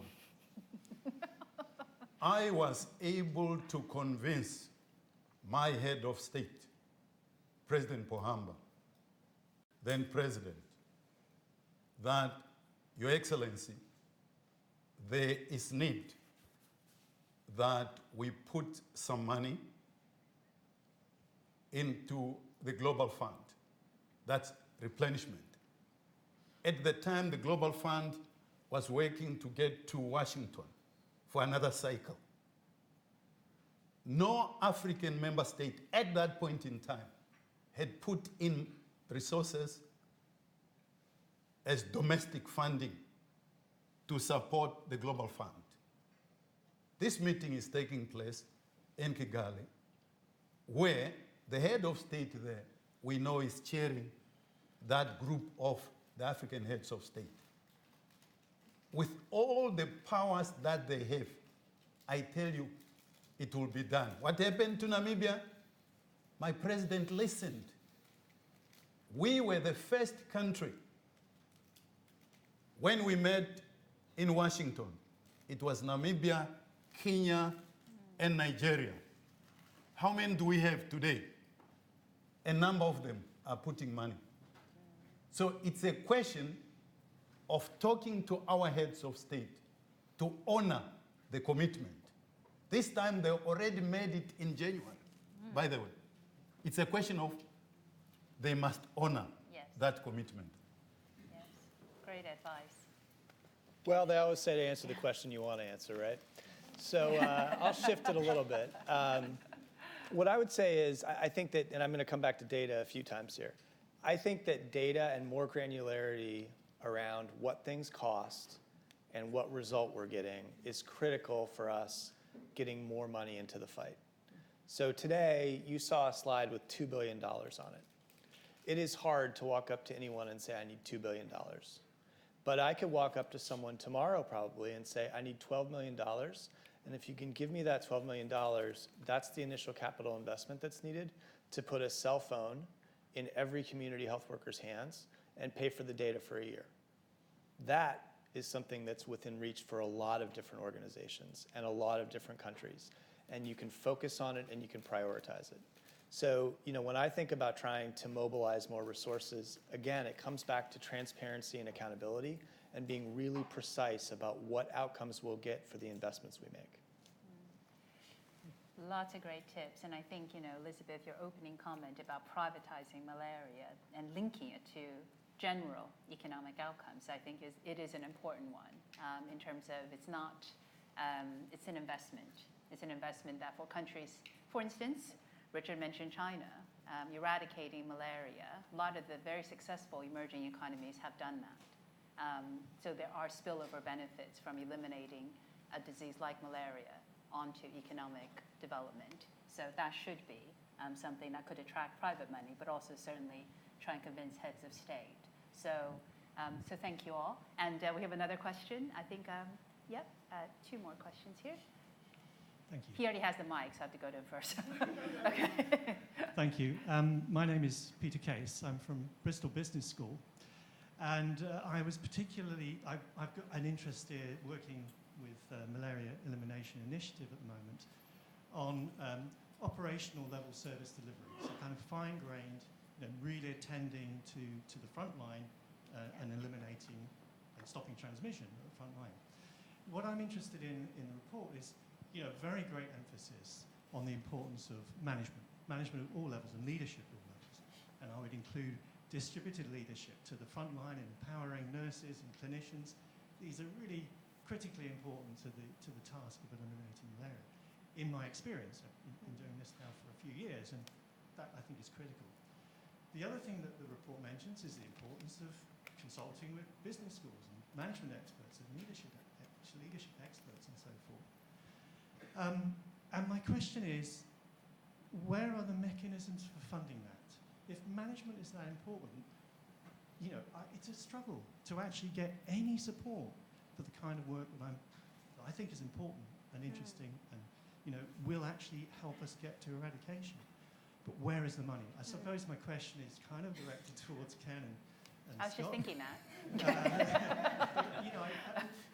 It's particularly in the light of this document. Yeah. Where are the policy changes going to come from, and what are we going to do about it? Let me flip your question. I'm in between two giants. Let me flip your question. So in Uganda, we have a fantastic National Malaria Control Program leader who every time he goes and speaks to a new group says, I'm not a malaria expert. I'm not a malaria expert. I'm a manager. And so while I think it's really critical to train today's clinicians to be better managers, I also think it's really important for us to acknowledge that there are a lot of people outside the malaria community right now that have a lot of expertise in this that we ought to be drawing in. So whether that's folks who do supply chain and logistics, who can actually help quite a bit, or whether it's folks who are more understand service delivery in very different contexts, we ought to be drawing those folks in. Now, that's not to minimize your call for more management training opportunities. And I think that that's something we do need to work on. But I would say we also need to recognize there's a whole lot of talent outside of what we've traditionally considered to be the malaria community. Thank you. The gentleman here, if the mic could find its way. Thank you. Good afternoon. My name is Mike Hayward. I'm the Vice Chair of the Rotary Action Group Against Malaria globally. And it was really a question for the Global Fund for Scott Filler, or Dr. Scott Filler, sorry, Doctor. And it's really, through your procurement mechanism, I'm understanding that, I think, I can't remember the figures exactly, but about $400 million have been saved through the procurement mechanism that you have. But it's not more widely used, and I don't understand why, because there's one thing about raising additional funds to actually make a greater impact.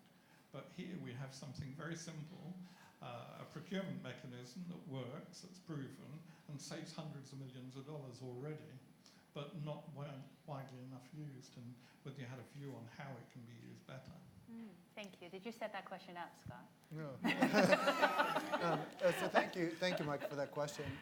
Michael's referring to our pool procurement mechanism, where we use our centralized place where we sit to pool orders together to work with companies in order to get better preferential pricing and work really carefully through that process.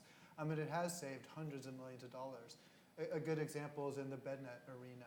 We were seeing many countries ordering bed nets of many different types of specifications, and it was driving up the price. And so we really wanted to have an evidence-based decision to look at, does this different type of bed nets lead into higher ownership and usage? And the fact that the data showed that a pretty standard generic net would be used as frequently as the more specially tailored net. And through that, we were able to cut off the price of nets and buy many more.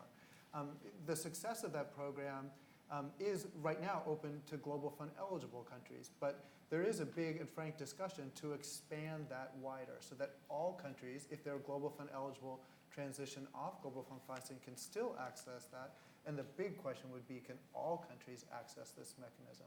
There is some sensitivities around collusion or whatever you call it against a private sector, because we want to make sure not to cut into profit margins and have that frank discussions. But at the same time, these are public health products and public health goods. So there is a real frank movement to expand what is referred to as WAMBO. It's a web-based platform for acquiring anti-malarial goods, to expand that to all Global Fund countries and eventually to all eligible countries. So there is a vision for that. They're trying to work through the sensitivities, which I mentioned. But like I said, in the long term, that is the vision of the Global Fund, to create an even wider, in a sense, pooling in order to get the best price for commodities to make every dollar go further. Thank you. Lady here. Oh, and then I'll go to the back again. Yeah, please. Hi, my name is Caitlin Richmond, and I'm a program manager for Warren. And my question is directed towards the whole panel, but maybe in particular Ken. In the importance of data sharing, how do we galvanize the reuse and the reanalysis of independent patient-level data that is already shared? Thank you. Another great question. Ken. Maybe help me understand what you mean by individual patient-level data that's already shared. I'm not. Sure. So my organization works with data sharing in clinical trials of anti-malarials. Oh, I see. And I'm just wondering, for everyone on the panel, how do we get more kind of emphasis and more oomph behind getting researchers to use individual patient-level data that is in our repository to kind of strengthen their research? Yep, I understand. That's a great question. And I think it's, if I try to sort of contextualize it and even broaden it more, it's how do we start thinking about data as a common public good? And how can we get a lot of disparate data sources together and allow them to be utilized successfully? So clinical trial data is one aspect of the data that we might want to collect. Epi data is another aspect of the data that we want to collect. But then there's data that's much further afield. So for example, if I'm interested in deploying a modern IT-based system for collecting records, the first thing I want to do is understand what the capability of the country is. And there's plenty of data out there that shows us the digital penetration for different countries. If I'm interested in trying to time seasonal malaria chemoprophylaxis, then looking at weather patterns over the last 10 years can actually help me be more precise in my planning. So I give you all those examples because I think they are really illustrations of the same issue. We have had an explosion of data across our world in the last 20 years, and everyone who's in this audience can think of personal examples for that, right? The question is how you can bring it all together without disrupting the systems that are already being created to collect it. And so that's one of the reasons that the Commission says we should start thinking about having data hubs, not to replace the data systems that are collecting the data, but to bring data together in a way that allows us to analyze it in unique ways. So cell phone manufacturers, cell phone retailers are the ones who want to know about coverage, but that data can be very valuable for us.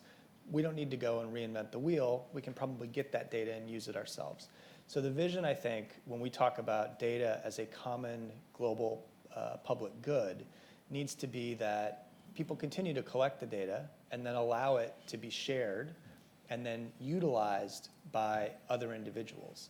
And with that value add of additional analyses, you also want to encourage people to be public about the results. So that's I think, what I would suggest. I think there's a couple of different nascent efforts right now to try to aggregate that data. PMI and the Gates Foundation right now are working pretty closely together to try to aggregate some of the data that I just mentioned. And when we think about the Global Fund, we're working with the Global Fund to harmonize every one of our financial terms and all of our supply chain commodity data.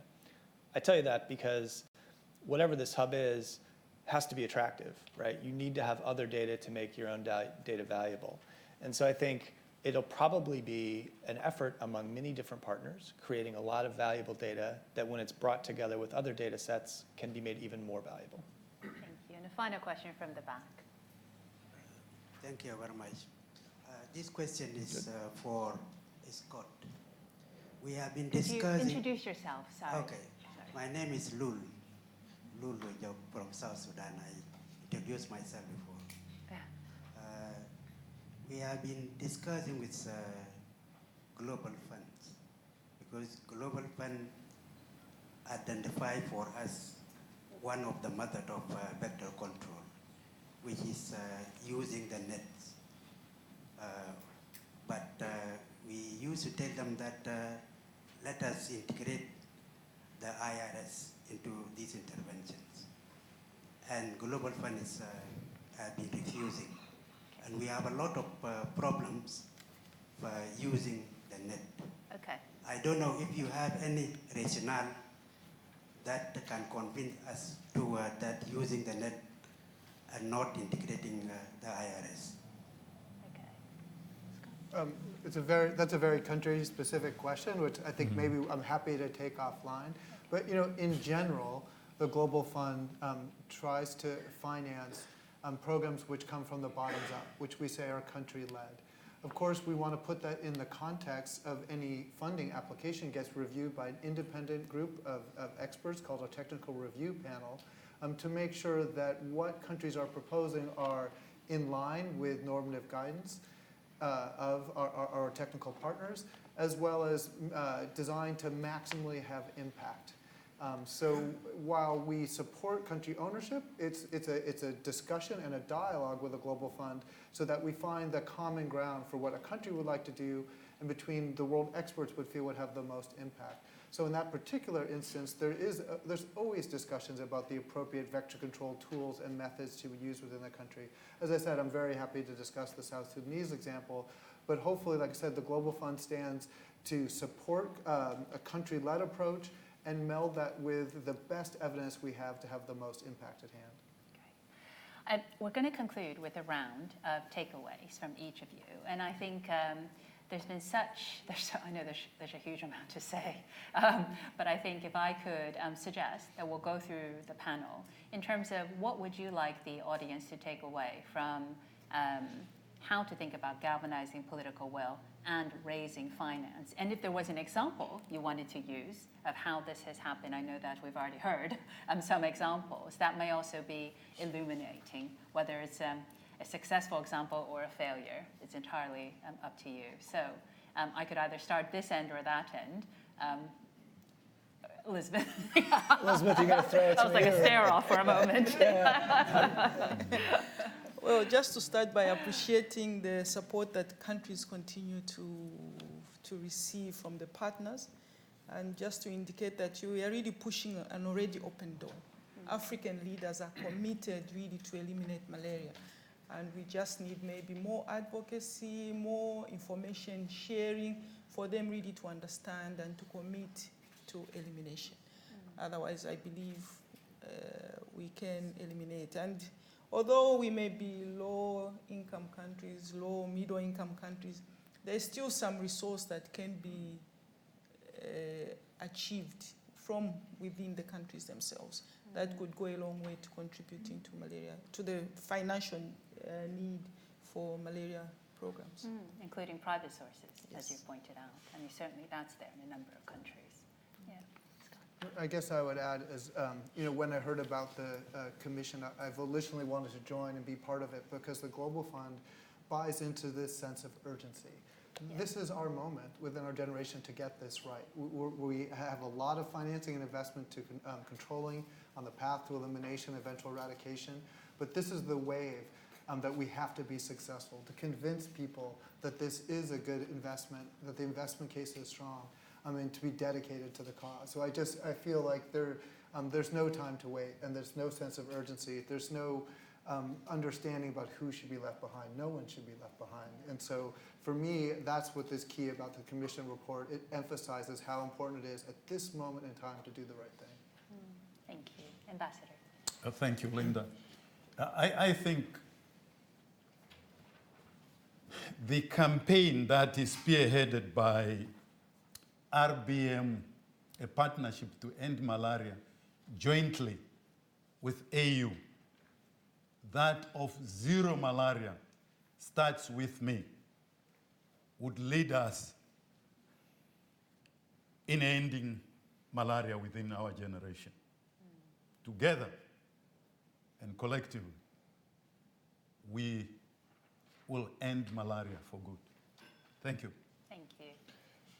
Let me build on the ambassador's comments by saying that I think ending malaria starts with individuals, but individuals need to be empowered with good information.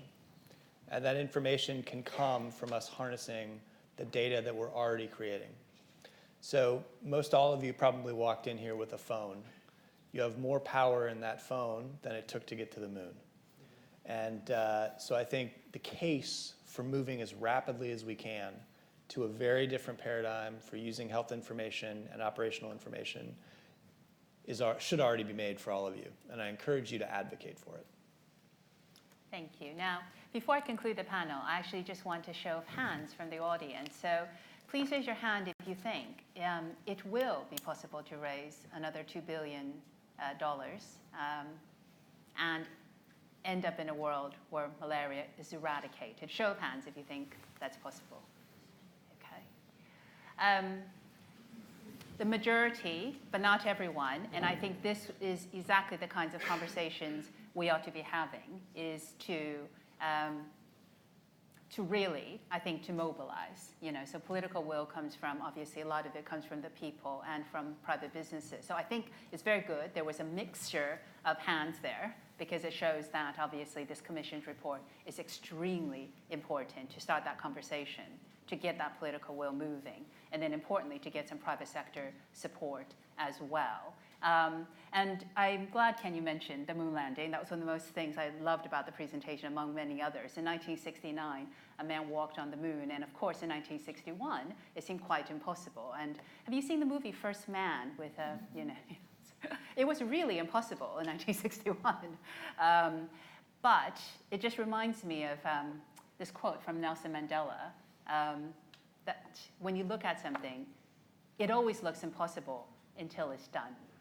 And I think that's the point we're at with malaria. So thank you all very much for your interventions. Please join me in thanking the superb panel.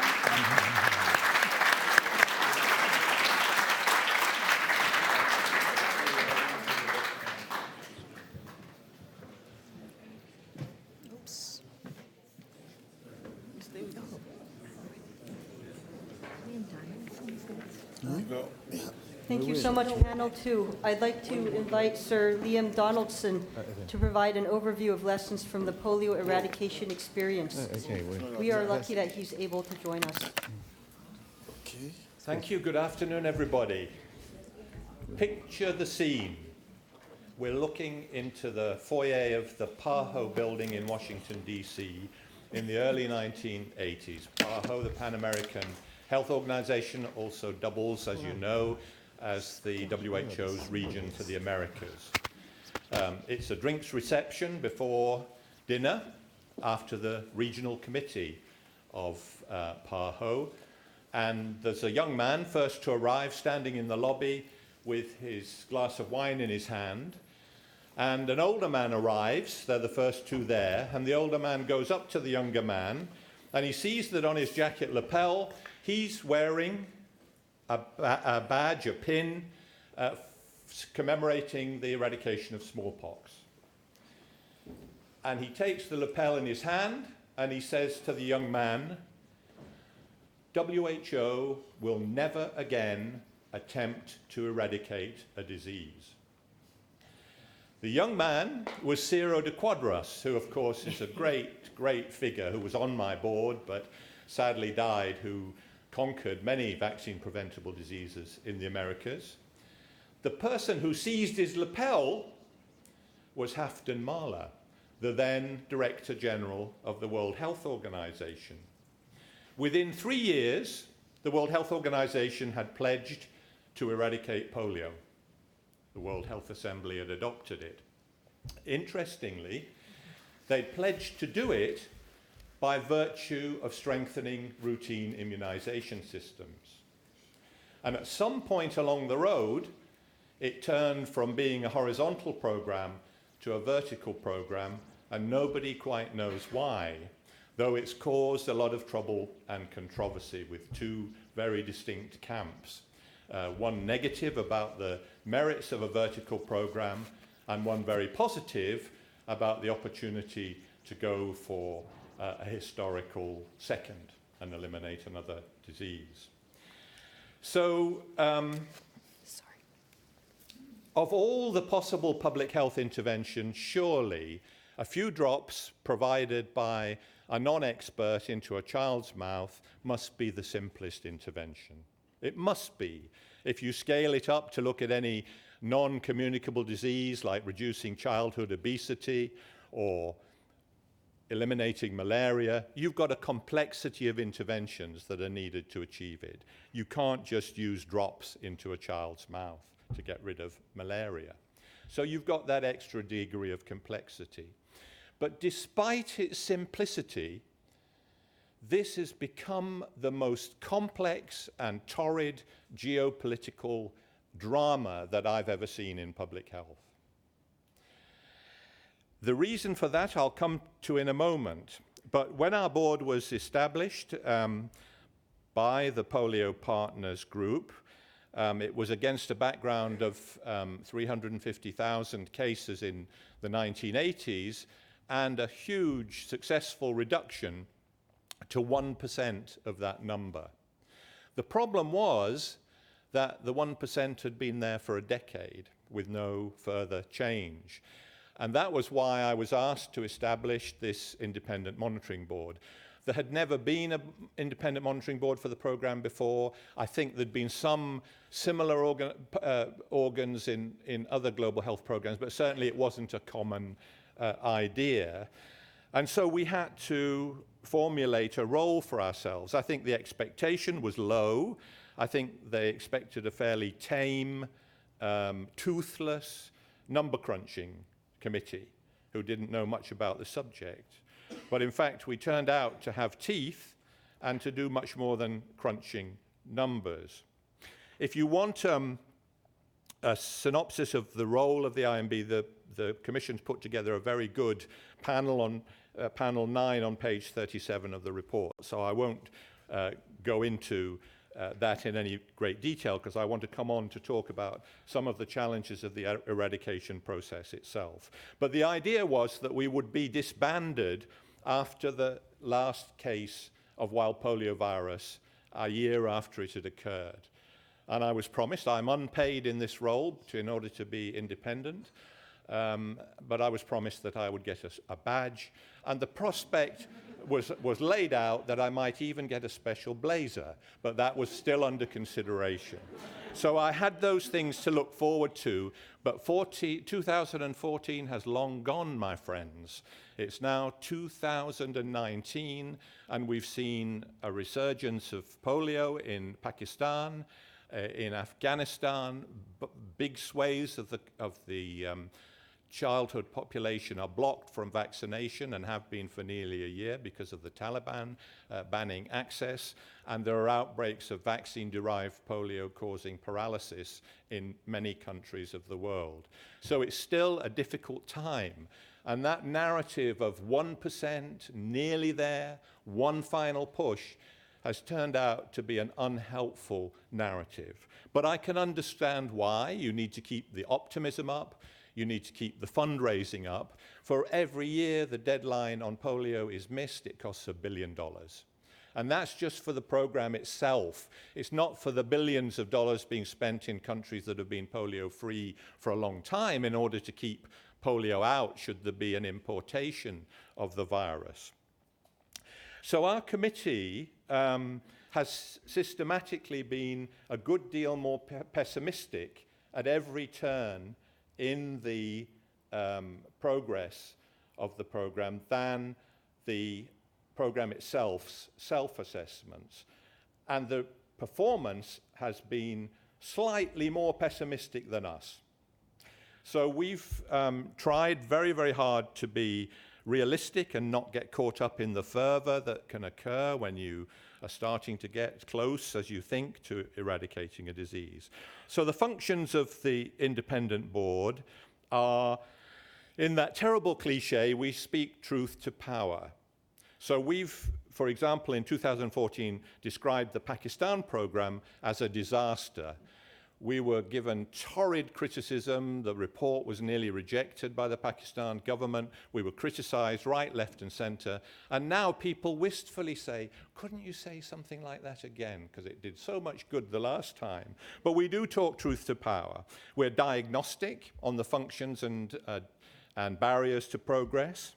We have achieved a degree of accountability. The countries attend our meetings and they sweat and they have to account for themselves. I don't know why that is, but it seems to work, and they worry about coming to our meeting for being criticized and exposed. We make advice and recommendations. We have a function to try and help the program to reshape itself, and I'll say more about that in a moment. I've only got 20 minutes, so I'm hurrying along a bit here. There's a lot to say. But one very, very important point, which you may not think of, I've been told repeatedly by the donor countries, these are difficult times. If our ministers are going to agree to give more money, they need an assurance that this program is properly audited. And so we found that our existence has helped the civil servants in ministries in the US, the UK, Germany, Japan, Australia, and so on, to give reassurance to the minister before he or she gives the money that the program is authentic and being properly challenged and monitored. So that's an important function. But one of the amazing things is how difficult it is, particularly for the UN agencies, to criticize their own member states. So a typical scenario would be my board and myself have a meeting, say 20 people, with the key managers and leaders in the program. They are savage in their criticism of some of the things that the country isn't doing. We then have a plenary session with the endemic countries, maybe 80 to 90 people there. And I've agreed with them in advance. Now, you will put these questions and criticisms to the minister, won't you, so that everybody can hear.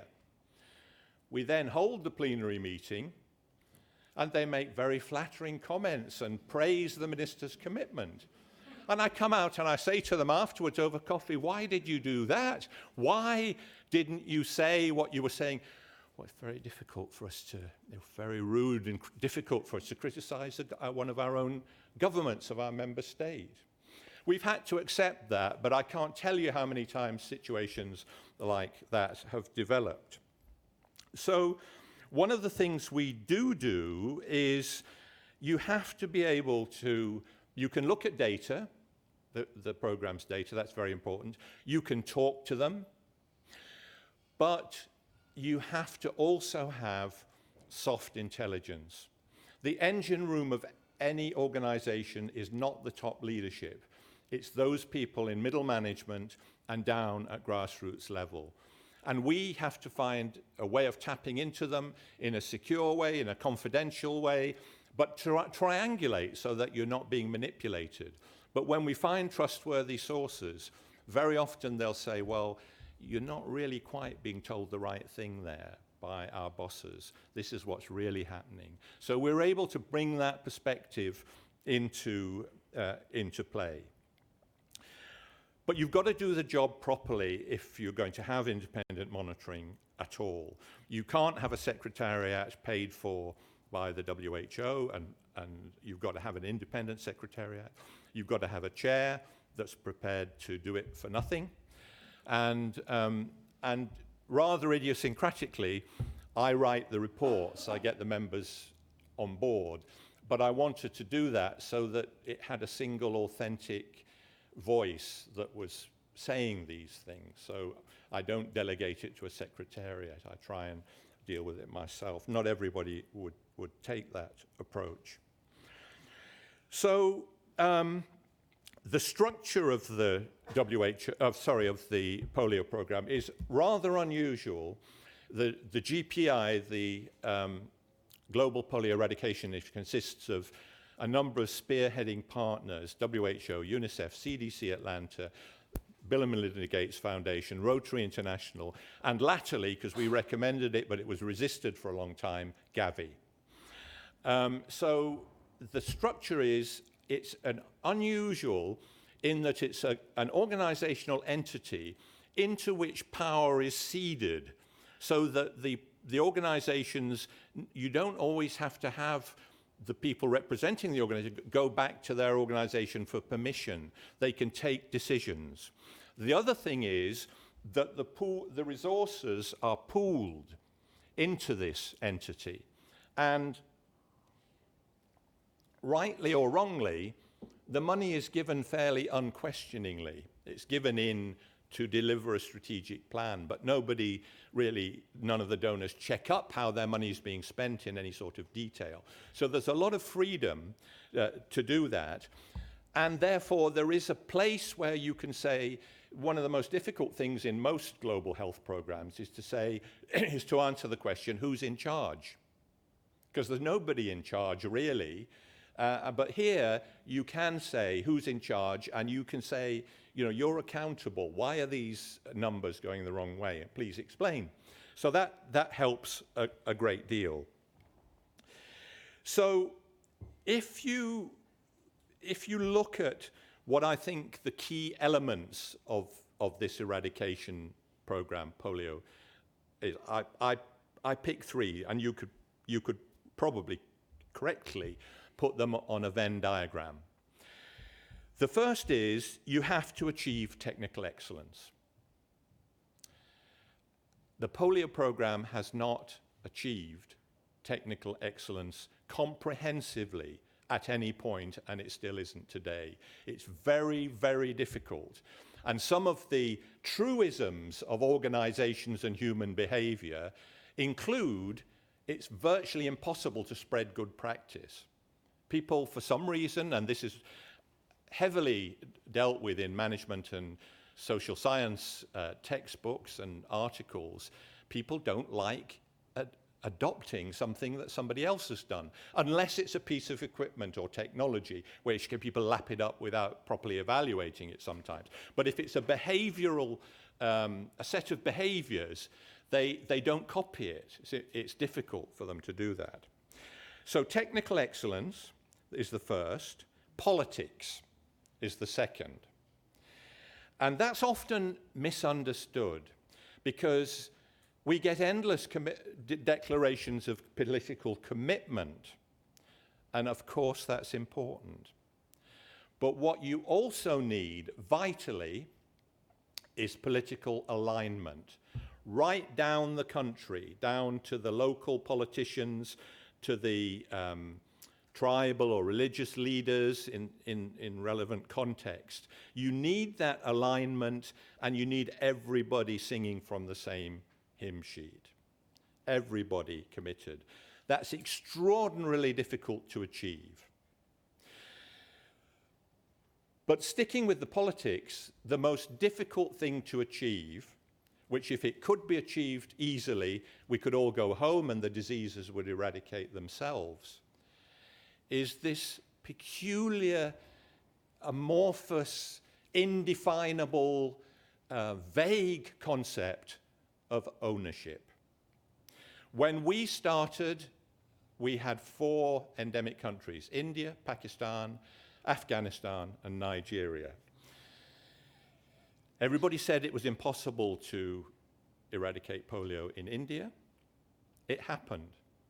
Every single person you talk to who knows the polio program in India, although they all use slightly different words, all of them said there was a palpable change when India, as a country, the government and the people and the professional organizations all said, we are a 21st century nation, we do not want this medieval disease in our country, and it's going to go. Ownership. Now, the other countries get very, very offended when you say you are not owning this problem, because they say, well, our president or our prime minister has made these statements and he's giving drops, or she's giving drops to the children themselves going out there. But that's great. That sort of commitment and leadership is needed. But that's not the same thing as internalizing within the country's fabric the need to get rid of the disease. If that happens, it will go. So politics is the second one. And the third one, which is dearest to my heart, is people factors. I think if the IMB has done anything, or if I've done anything in driving the program, it's to try and push it from being a purely technical program, an epidemiological disease control program, to recognizing the importance of people. If you do not understand people, you will never eradicate a disease. And the program, when we started, I never heard the vaccinators talked about, ever, at the top level meetings. And yet they were the people going in, negotiating difficult conversations on the doorstep, being threatened with violence, some even killed, and paid a few dollars a day and sometimes not getting the money because of their corruption. Nobody thought to train them, help them, motivate them, inspire them, bring them into the tent. That was only one thing. We made a very simple recommendation several times, but quite recently. We said, put your best people in the most difficult places to finish the job off. Why was that? Because the soft intelligence was coming like a pulse to us, with people saying our boss is incompetent, or our boss is the cousin of somebody, and we can't, you know, we don't respect them, we can't get things done, they don't seem to be able to do the job, or they're burnt out. And so we recommended a complete review and putting the best people who've been shown to deliver in the best places, difficult places, to finish the job off. The program has really struggled to implement that, hugely struggled, partly because of the inflexibility of the HR procedures, partly because of will, partly because of not wanting to be unkind to people.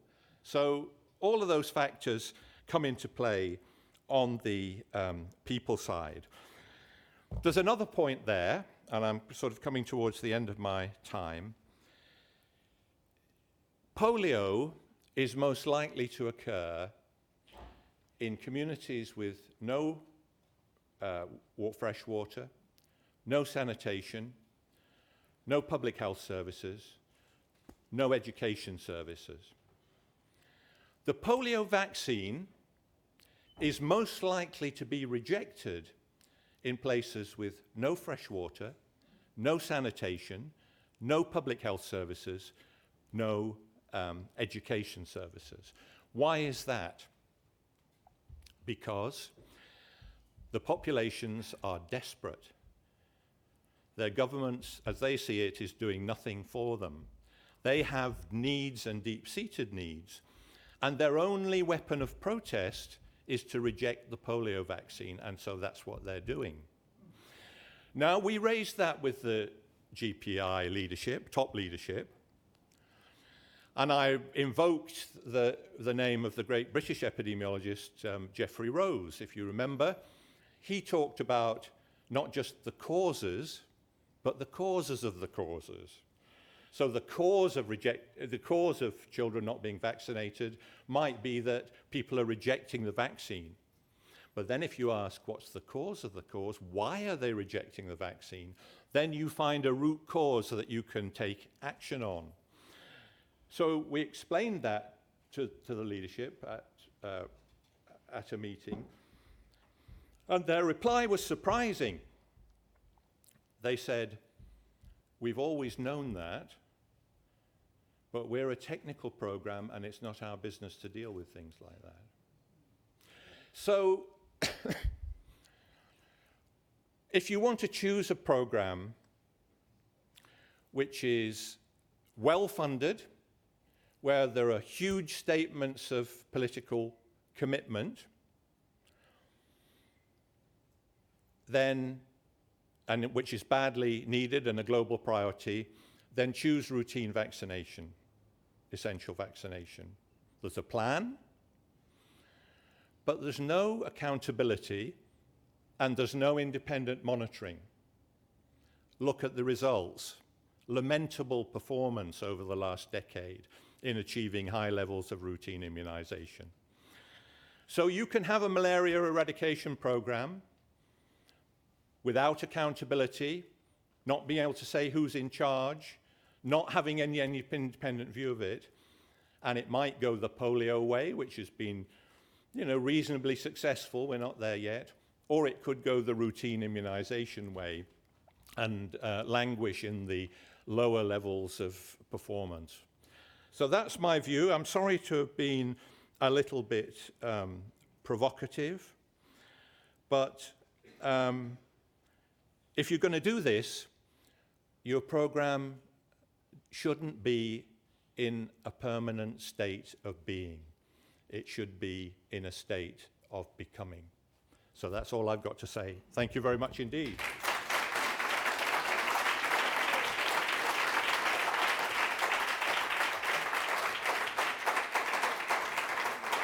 Thank you, Sir Liam. I would like to welcome panel 3 now, moderated by Dr. Abdou Diallo.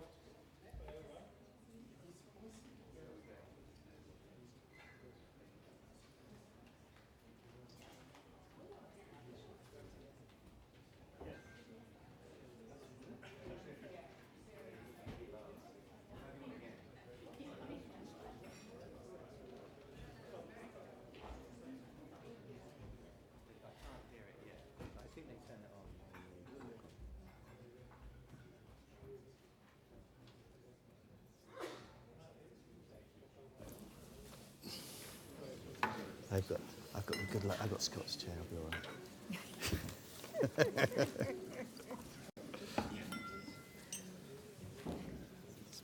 Well, hello. So good afternoon, everyone. It's not easy to be the last panel, but we're going to do the best we can to make it engaging and interesting. So welcome all to this last discussion, and the topic here is very interesting. It's actually one of my favorites. It's delivering, eradicating, strengthening health systems, and leaving no one behind. So we have an interesting panel here to discuss that with us. We are going to slightly change the format for this panel. So we're going to use real examples to illustrate what the panelists are going to say and actually link their discussions to different chapters of the report.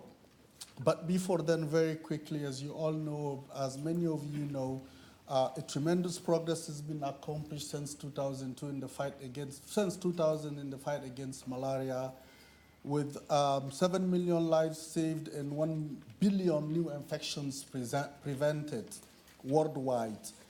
That created actually an interesting opportunity for us to shift our goal towards eliminating malaria for good.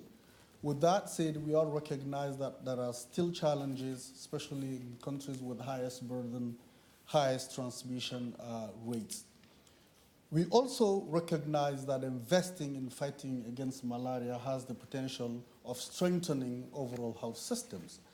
So that's exactly what we're going to discuss today. We're going to see what the interaction, what dynamic exists actually between the fight against malaria and health system. And the panel is composed of Professor Fred Binka, who is the founder of the University of Health and Allied Sciences of Ghana. Professor Rolly Gosselin, Co-Director, Malaria Elimination Initiative, Global Health Group, University of California, San Francisco, and a resident of Namibia. Professor Nilam Sekhri Fisham, Professor of Comparative Health Policy and Financing, University of California, San Francisco. So I'll directly start with Professor Binka of Ghana. And Professor Binka, I will actually refer to an article that was published back in 2004 about a rural area in Ghana that talked about malaria being found to represent 45% or at least 45% of outpatient consultations. in Ghana. So we would appreciate if you could discuss the impact of the decreasing malaria burden on primary healthcare services and the health system in general. And it would be great if you could link that to the section of the report that specifically talks about management, section 3. So thank you very much. Let me just go straight to the point. Yes, this is typical of most health facilities in Ghana, where most of the people who come to those facilities are diagnosed as malaria. 45% looks acceptable. But it's also another problem that hides exactly what the people who are not reached within this setup in Ghana that you have. So first of all, in Ghana, the last time I tried to look at services in the country, we had over 50,000 communities with a population of 500 and above. 50,000. And we have only about 4,000 health facilities. So 50,000, 4,000. So the missing link is most of those people who need to get treatment are being provided treatment by the private sector. And the private sector is missing. It provides the services, it doesn't contribute to the data, and it doesn't get much support. There's always the great news, we work in the private sector. No, what is your budget for working in the private sector? You don't just work in the private sector. You have to train the people, you have to provide them with some of the resources because the resources are for the whole country, and they must send you back data. So if we're to get that right, as we all here, we all will agree that today we can treat malaria, we can prevent it. The problem is how the health system can reach those who need this most. This is the challenge. And governments are not going to be able to do this unless they work with the private sector. Simple. And they must find ways of doing that. They must invest in several ways to do this and do it appropriately, where they provide them with support and supervision and they collect information back, not just lip service. So yes, we are among the 10 highly burdened countries, and I feel ashamed about that. So I think these are some of the things that we need to push and get our governments to say, no, this is not good enough. I mean, with the number of trained people in Ghana, this is not acceptable that we are among the 10 high burden countries on the continent, on the world. So yes, if we can improve on the private sector and we can reach those who are not reachable as we progress, we will create a dent in both the burden, and in our report, we will attempt to do something about the transmission, and we will achieve the goals of trying to eradicate malaria in our part of the world. Thank you. So recognizing that the public sector is in a leadership position, but it cannot be all done only by the public sector. The private sector has a role to play in the fight against malaria, but also when we talk about innovation in funding, we have to think about bringing the private sector to bear in the process. And perhaps you touched on multi-sectoral approach there. You want to say a word about that? Yeah, obviously the private sector has its own business. We have many groups, partnerships that are within countries that can support the private sector. There are things that governments can do. There are things that the NGOs, there are things that the partnerships can provide to support the partners, the private sector. And we must remember that the private sector support is part of what we're all trying to do about universal health coverage. It's not just malaria. If we did support the private sector, they will carry the burden of some of the common things that we all want to get rid of, diarrhea, polio, name it. They are just a vehicle where we can put most of our good interventions and make sure that these interventions get to those who need it most. Thank you. Thank you very much. And then I'll now turn to to Professor Goslin to talk about another interesting subject. So we talked about the progress that has been accomplished to date. We also, off the record, talked about the two most recent countries that were declared by WHO free of malaria, Argentina and Algeria. So, and today we recognize that there are more countries than ever that are on the path towards elimination.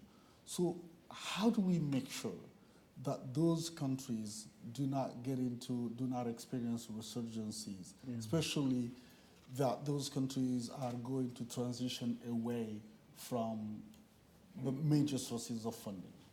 Yeah, no, thank you very much for that question. And I'm going to approach it from what's required for countries to stay at zero and keep there. So one thing is strong management. The second, and the previous panelists, particularly Ken, has made a strong bid for this, is data and the use of real data, not relying on modelling. And then, of course, the continued financial and political commitment that's needed to keep us on this long road to zero. I'm now going to switch just to cover an area that I think has been absent so far but mentioned a lot in the report, which is really about the opportunity to talk about the software. And in the report there are 4 headings. There's the software, the hardware, the financing and the leadership. And I think that we've heard about those others, so I want to make a bid for the software bit. It's really a very under-resourced area, and I really want to talk about the coalface. This is where malaria elimination actually happens. We need a paradigm change, which is really moving from implementers, process implementers. That's what most of our malaria programs are. We get funding to do IRS, indoor residual spraying. We get funding to distribute bed nets, and that's what we do. But we need to change that into to create a whole cadre of solution finders.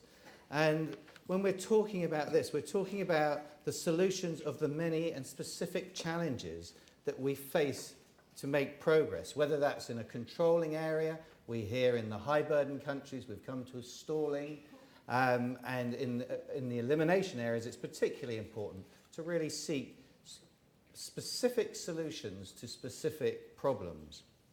These challenges are often very extremely site-specific and require equally specific solutions that a national programme, there is no way that a national programme can understand the granularity of the problems that we face. So what do we do? Well, we have to support programmes to have this paradigm change, and that involves the funders a lot, because the funders support the established paradigm and really change the programs to become teachers and implementers of problem identification and solution finding. The NMCP needs the support to support the peripheral services. So I'm talking about decentralisation of decision making for malaria control. To first of all understand where transmission is occurring. Secondly, to identify the combined interventions that target that transmission setting. So we're not talking now of the current situation where bed nets are distributed by the vector control team, which hardly ever pays attention to the case management, if you like, where the cases are happening. So really combine that so the delivery is of a combined malaria control program.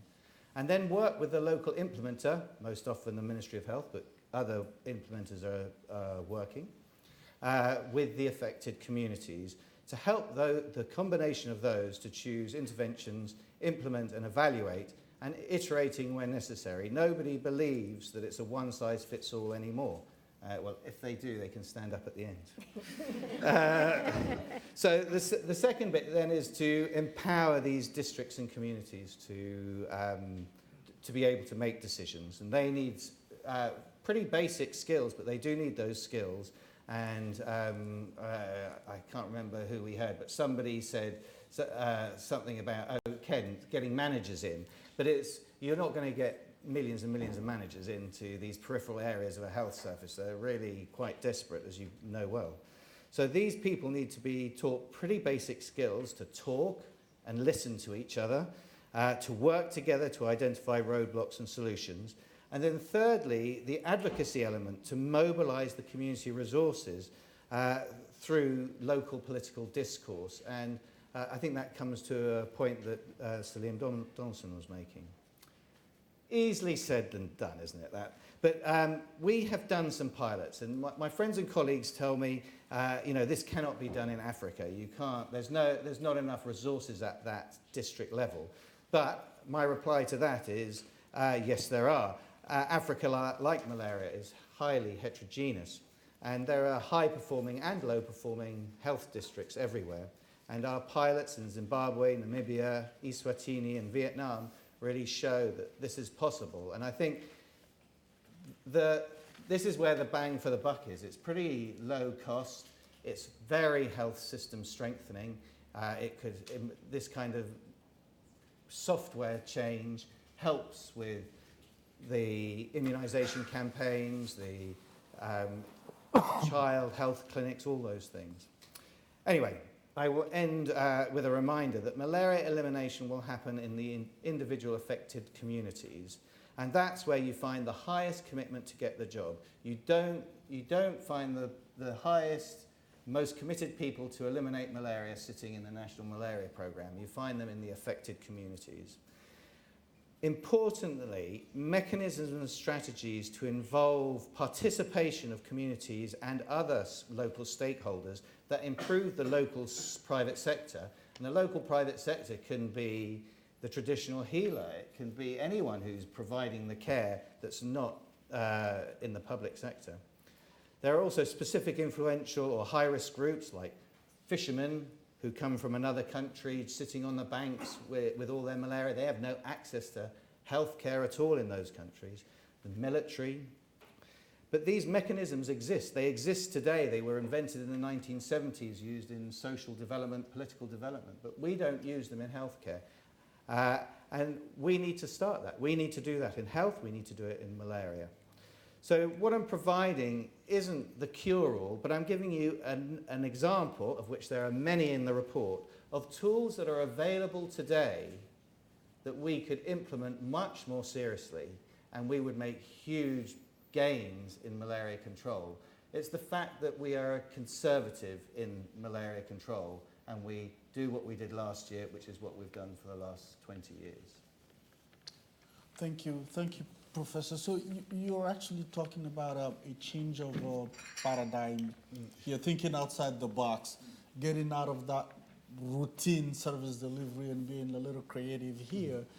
And I'm thinking, I'm trying to link that to some of the comments that were made earlier, the comments that Ken made about being innovative with data, the use of modern technology, or I'm thinking even going further, looking at what the private sector is doing and see how that could be, what we can learn from the private sector or commercial sector, as some traditionally say, that could be adopted in the public sector. This reminds me in supply chain, when at some point the public sector or some of USAID funded projects said, well, let's look at what's happening in the commercial sector. That is good, that we could adopt. So vendor managed inventory, and it was adopted. One of the first countries where that was considered was the Philippines, and then Zimbabwe, and then later on some other countries. But you touched on a key point there. It is talking with funders. So from your perspective, and we have some of the major donors sitting in the room here, what is the best way to engage donors early in that process? Because remember, Scott talked about actually them funding a plan that is developed from the bottom, from the country, but making sure that that plan makes sense and is compliant with the standard. How do you get them engaged early in that discussion, in that process, so they're part of that change of paradigm? Well, this report gives a huge opportunity for that discussion to occur. Secondly, is for people like me to stand up and volunteer to be on the Global Fund's technical review panel, which there is a call out today. And others are, of course, to directly engage and Ken and colleagues are talking about this very move that needs to happen because they talk about subnational tailoring. Right. But it's the realization of subnational tailoring to say that that is not how countries work, and countries need to change, and they will need help to change. And then to say this borrowing of ideas from elsewhere, this very program that we did around improving program performance in the countries I mentioned, Zimbabwe, Namibia, Eswatini and Vietnam, was in fact borrowed from the private sector. And Peter Case, who stood up, and my good brother there, Jonathan, they are experts in this. And we asked them several years ago to say, we have this problem in malaria about delivery, come and reflect. And they came up and said, oh, that in private business, we would do all kinds of things. It's simply about improving productivity. Right. And there's plenty of tools to improve productivity available, but not used in the public health sector. Right. Equally, there are lots of lessons to get from other diseases. And HIV in UCSF at University of California, San Francisco, we're very lucky to work with a large HIV and leading HIV institution. And they have developed lots of the work on how to reach out to high-risk populations. And we are finding out more and more, even in high endemic settings in Africa, that high-risk populations are spreading malaria everywhere. And the HIV world is years ahead of us in reaching out to high-risk groups. And so we just need to learn from them. So I think it's about coming out of our silos and really working with partners. Thank you. Thank you very much. Professor Fisham, I would like to touch on one of your favorite topics.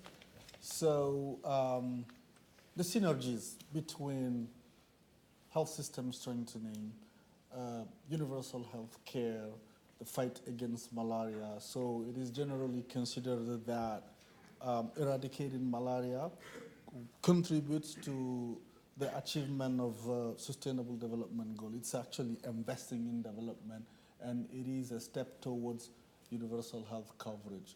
So could you unpack that for us, please, linking it again to some of the findings of the report?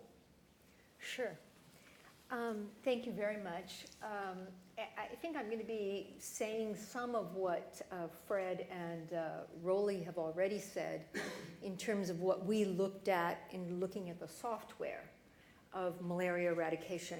But I will also say that I am actually outside of the malaria community. So when Rolly was saying broaden the way that we're looking at things, I didn't have any background in malaria before I joined the commission, and my role was essentially to ask the question, to what extent will this focus on malaria eradication help or hinder our achievement of broader health and development goals, with a particular emphasis on universal health coverage? Right. And it's not an obvious answer. There was a lot. I was at WHO when the Global Fund started, and there was a lot of discussion about how the vertical programs and vertical funding sources were actually creating an atmosphere where health systems weren't being strengthened, and we were having one disease taking priority over the broader health system. So it's not necessarily true that those two things will support each other. But I think in this case, we can make sure that they do support each other. And I think we can learn a lot from countries who have implemented malaria programs and their health systems programs in a way that provides these synergies. And let me talk about three areas. One is when we're looking at the last mile for universal health coverage, and we're looking at the last mile for malaria eradication or elimination within a country, we're really talking about the same communities. We're talking about isolated communities, often tribal communities, hard to reach communities with low trust with the government. So how do you get those people covered? How do you provide them the services? And equally, how do you provide them, get them the bed nets and make sure they use them and you know, we can diagnose them correctly, et cetera. So there's huge opportunities for the health system to work together, the broader health system to work together with the malaria program. And in some places, that's been done very effectively. In other places, they don't talk to each other. Right. And I think we need to make sure they talk to each other. And that is also an efficiency area. I mean, obviously, if you're dealing with the same community, you can get a lot further by speaking from the same voice and pooling your resources. The second is also a question of integration. Because again, when we're reaching those communities or any communities for universal health coverage and for malaria elimination within a country, we want to try to build integrated multivalent structures. So we don't want to build infrastructure that just takes care of malaria or infrastructure that just takes care of AIDS. We want to make sure that we are building multi-sectoral infrastructure because, as we all know, malaria presents as a childhood febrile illness. So we need people who can distinguish between malaria and pneumonia and dengue and all of the other things that it could be and correctly diagnose those. So we want to build supply chains that are robust and are not just for, you know, bed nets and indoor spraying or malaria drugs, but it really can provide a wide range of primary care health services. And then I guess the third area, and I think it's in many, many ways, as Fred has mentioned, one of the most important, and that's engagement with the private sector, particularly the private health care sector. Most of the world gets its care from the private healthcare sector. And that is particularly true in low and middle income countries. In wealthy countries, we have co-opted the private sector and put it under the stewardship and regulatory framework of governments so that the public and private providers have to play by the same rules. It's a level playing ground. In many, many low and middle income countries, we have not done that at all. We have a large anarchic private provider sector that, as Fred said very well, doesn't report malaria cases or any other cases to public health authorities, right, often misdiagnoses malaria, often mistreats malaria, and we haven't given them the resources or the support or the accountability and held them to the same standards that we would expect from the rest of our delivery system. So I think those three are the areas that I would emphasize. Thank you very much. I do want to give the audience the opportunity to ask questions, but before we quickly turn to the audience, I just want to ask a general question to all of you. We were supposed to have Olivia here. As many of you know, Olivia is the head of civil society for malaria elimination. Unfortunately, she's not here. But and one of the previous panels touched a little bit on it. And in what you said, you talked about the community level interventions. So from your perspective, what is the best way to engage communities in this process? And it's open to any one of you. Thank you. Yeah, I would like the opportunity to answer that question.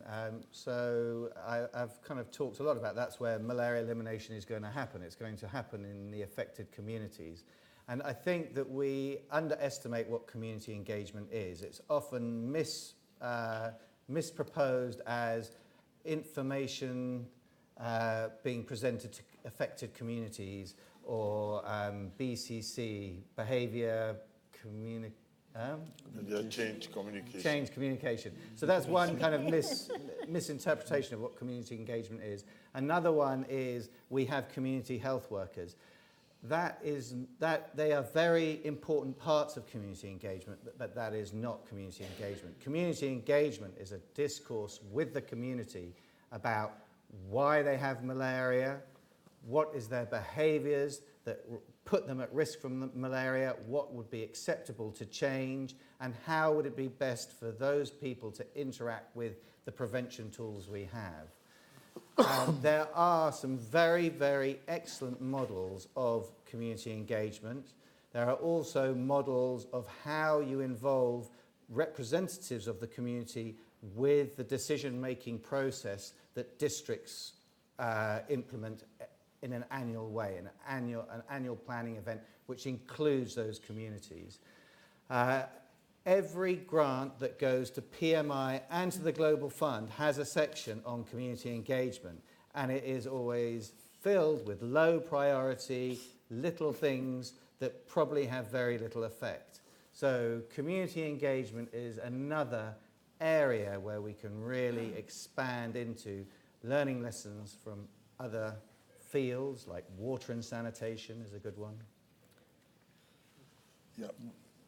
Well, just following from what Laurie has said, I think community engagement is crucial. We can't do this without working with the community. But we always have approached this in a way that it seems we just interact with them, we tell them what we want to do, and we expect them to follow up.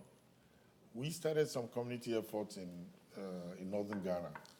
We're redeploying nurses into communities to live in those communities and provide services. If you go to Ghana, it's called the CHIPS program. Some communities took 4 months to catch up with us and take advantage of the services. Others took 2 years. The time scale is different, and you have to work it out from community to community and try to make sure that they really understand that. The second thing is, I think what has not been incorporated in some of the community work is the issue of data, information. Communities can appreciate that they have a problem compared to their neighbors if we are able to disaggregate data and show them, and they will work to try and make sure that they are either comparable or better than their neighbors. Right. And those things must be all built in. I mean, there's not one fixed answer, but there are many ways in which we can get the community to be part of the process.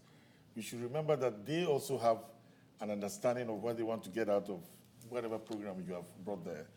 Maybe they want healthcare, no? Some people are looking for the road to be made, or they want to have light, or they want to have transport that will take people who are sick to the hospital. So there are many things that you need to actually sit down, and if you address that from community to community, that will be helpful. But I think one of the biggest challenge we have is that our district health management teams have no trained people who are trained to work with communities. Being a good doctor or a nurse or a laboratory person does not qualify you to be a complete motivator at the community level. We need to start looking at these groups of people who can help us do this business while others can take care of the clinical work and can take care of the laboratory work. It's not a given that everybody is there to try and put the community on the map. No, I think we need to train people and we need to support them to do the community aspects of the work. Thank you. Yep. I just want to follow up with that very good comment by what Sir Liam said about looking the causes of the causes of the causes. And that means dealing with people in the community, not just for the one program that you want to literally shove down their throat, but really spending some time talking to them and understanding what they want. And you mentioned, and Dr. Tedros mentioned in the WHO meeting on Monday, that you sit down and you talk to a community and they say, well, what I really need is a road. And you say, yes, but I have drops here for you. And they say, but what I really need is a road. And you say, but I'm not funded for a road, I'm funded for drops. And we have to, I think, look broader than that and say, this is all of our problem. If we're going to get them to take the drops, we better have a way of addressing their need for a road as well. Thank you very much. I'll now turn to the audience and open up the floor. I see one hand in the middle there. Thank you.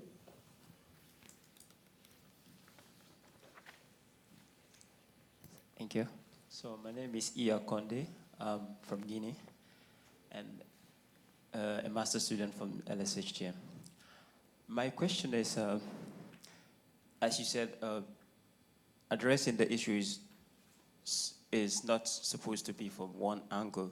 We should take it like from a developmental angle.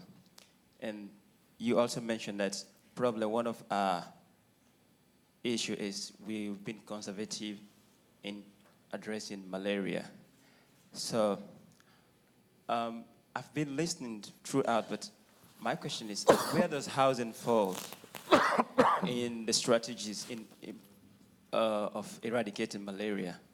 Because this is a great, with the existing opportunity of increasing housing in Africa, it's an opportunity that can be seized to address not only malaria issues, but also developmental issues.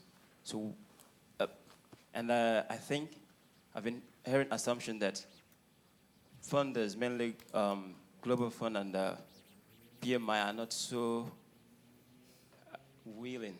So if I can hear how willing they are to fund housing improvement projects. Thank you.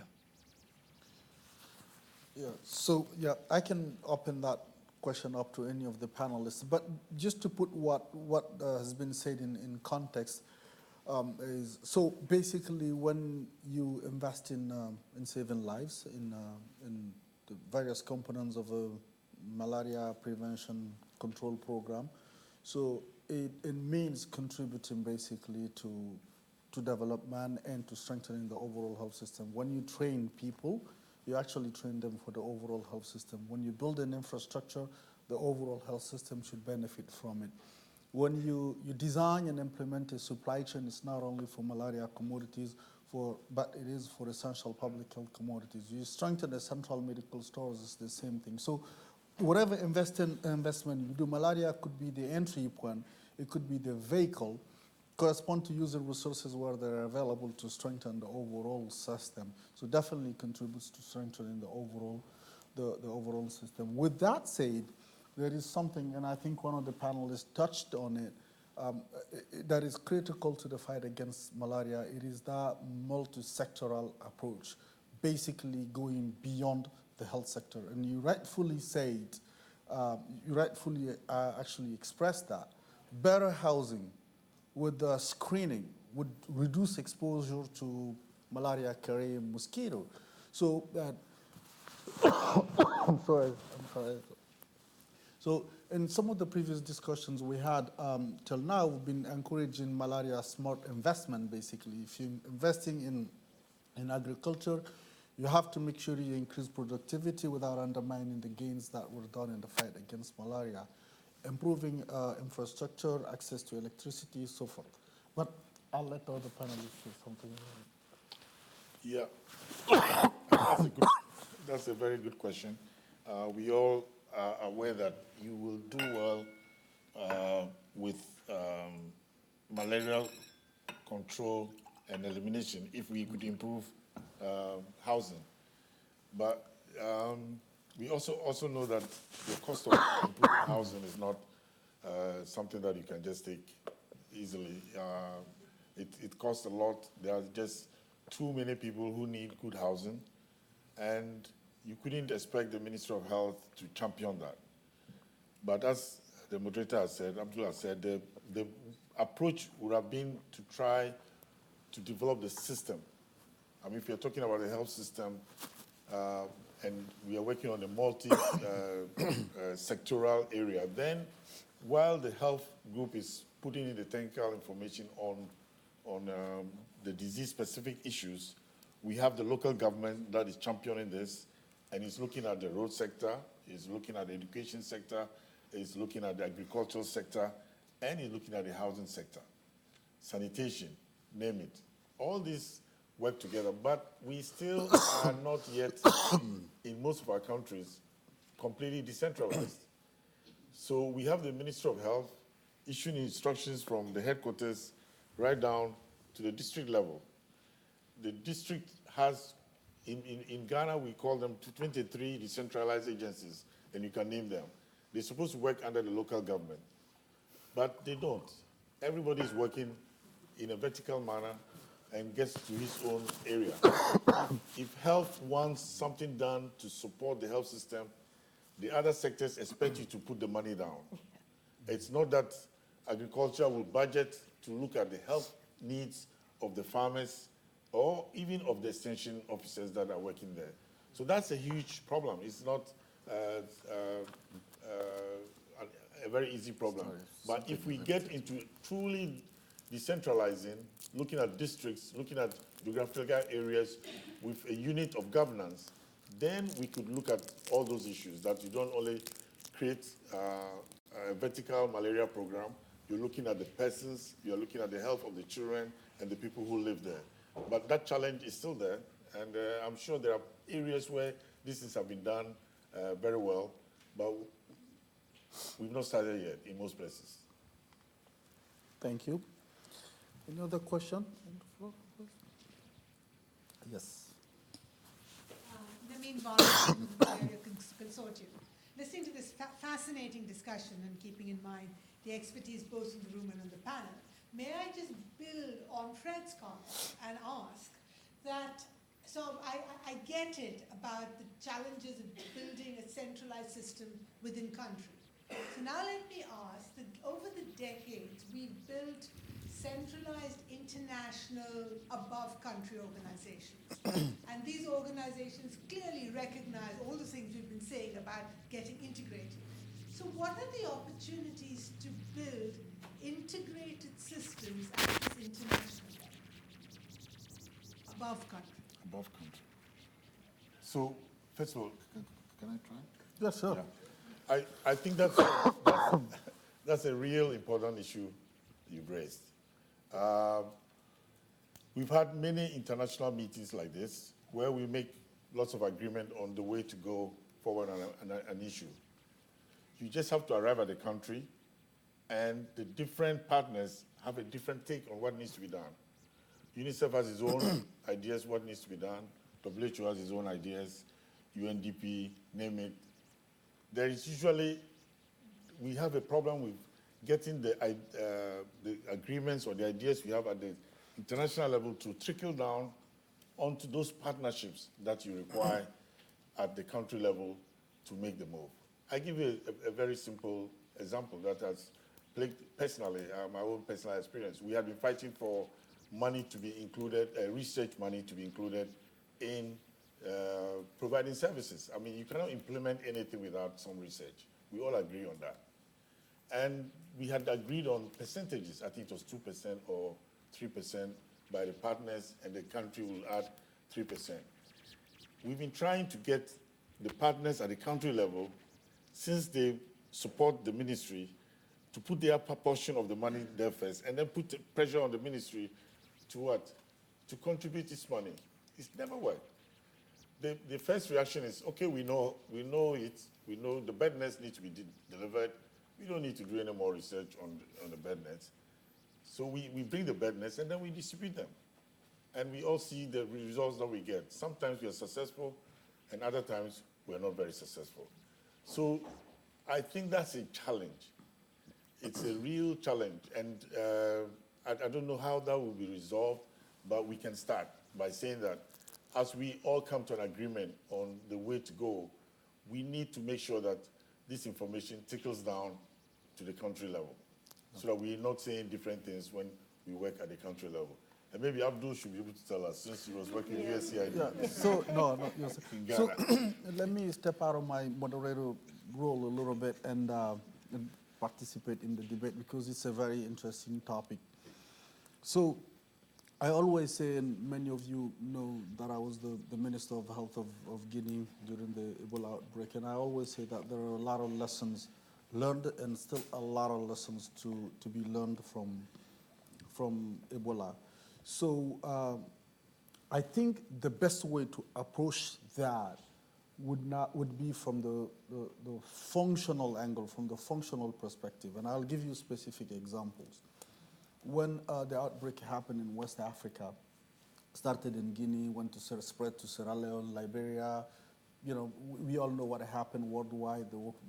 So a lot of discussions were actually put on the table. But as a result, Africa CDC was created, and many people in the room here were involved in that process, and I see several heads nodding here. Many people know the discussion that went on around the mandate of Africa CDC versus WHO Afro versus CDC Atlanta versus WAHO versus pretty much everything that existed.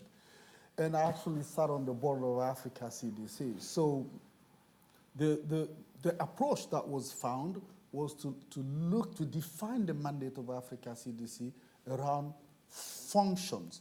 When you say surveillance, you strengthen preparedness and surveillance. It is not only for Ebola. It is for actually diseases.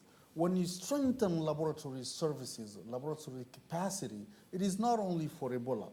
It is actually for diseases. So I think that might be the way to explore. That might be the way to consider in having institutions that look at that from a horizontal, from a transversal perspective. But I doubt we will ever get to a point where you will have only institutions that are fully integrated out there. I actually like, I think, Ken, you made that comment yesterday in one of the meetings. I actually like the way you approached it and presented it. So, but to summarize that, whatever situation you have on hand, whatever emergency situation or mega important situation you have on hand, will be the port d'entrée to strengthen overall capacity. And to what some of the people said here, infrastructure, for instance, just to talk about Ebola. I don't think in any of the African countries before the recent outbreak in West Africa, there was an Ebola-specific infrastructure. Ebola-smart health infrastructures. We learned what the appropriate layout for an epidemiological or epidemic treatment center should look like. It has the capacity to separate completely suspicious cases from probable cases, from confirmed cases within the same health facility with a very specific itinerary. You go one way, you don't come back, rooms that do not talk to each other, so forth. So we learned that that was extremely useful. We built them pretty much everywhere, and they helped. But after the epidemic, what do? Do you just close them out? No, we turned them into specialized infectious disease treatment center, rabies, meningitis, tetanus, whatever, when you don't have a specific outbreak. But when you have an outbreak of some of those specific diseases, you turn those centers into. So it's leveraging resources that are available and opening up your investment to other areas as best as you can, basically. It's the same thing goes on the discussion around community health workers. I personally don't like the concept of having just a community-based surveillance officer just for polio, just for malaria. And these vertical programs, people go down to health facilities on supervision with the supervision tools. When they come for malaria, they want to talk to the health, at the health center level, you don't have specialties. You have a health center officer. So I'm here to supervise your interventions or to collect information in your malaria thing. Yes, but you know what happened yesterday? On the HIV, it's not someone else will come to talk to you about that. I came with my white Land Cruiser. I drove 1,500 kilometers to come here only to talk about malaria. I go back. Then the TB guy will come talk to you. Then the HIV/AIDS person will come talk to you. I'm sorry, and then the so-called neglected tropical diseases folks will come to. It makes absolutely no sense. And this is why models like the Health Extension Workers Program in Ethiopia, the program in Ghana, many countries got into developing an effective community health program with an integrated package of service. And don't get me started on that one. I have to remember that I'm a moderator, not a panelist. So, any other question? Can I briefly answer that question? Sure, because absolutely. I think that that's something in the Commission report that does come out and is slightly controversial, is this kind of reversing of that very traditional vertical structure of aid, decisions made in Geneva or Washington, and then that coming down to the countries. And I think that in the Commission we do make it really clear that the voice of the countries and the responsibility of elimination is with the regions. It is not with the global community. It is taking it down to the countries and the regions, and regions like the Elimination 8 from Richard Canwy, we heard about that, the Asia Pacific Malaria Elimination Network, and APLMA, the Asia Pacific Leaders Malaria Alliance, and ALMA, the African Leaders Malaria Alliance, the Sahel 7. But there are all these regional areas that are coming up and strengthening, and that's where the voices should come from. That's where the demand should come from. It's, you know, we are in the 2000s now. We have to forget what happened in the 1900s, and we have to modernize ourselves to really fit the modern world, which is the locus of control for malaria elimination is within the endemic countries and should not be in this room. Thank you. One last word. I completely agree with that. And as a person who deals a lot with financing, both domestic and international, I think one of the mistakes that we have made as a global community is somehow encouraging countries to organize their programs around financing mechanisms. So because we have the Global Fund for AIDS, TB, and malaria, we have AIDS, TB, and malaria vertical programs. And because the domestic resources fund health systems, we have a health systems separate program. And I think we should think a little bit creatively, and some countries have done a fabulous job of that. And I give Rwanda as an example, where they've said, look, you know, we have a health system. We need to fund this health system. So we're going to pool all your money together, and we are going to use it to fund our health system and the appropriate services that are needed. Thank you very much. So I'm reminded that we're actually running out of time. So very interesting discussions. Many things learned from the various interventions. So unless there is one absolutely burning question, I think we'll just wrap it up here. And please join me in thanking the excellent panelists. Thank you. Thank you very much. Yeah. It was terrific. Fantastic. Great job. Thank you. You did a great job. Thank you. Thank you, Professor. Did you see?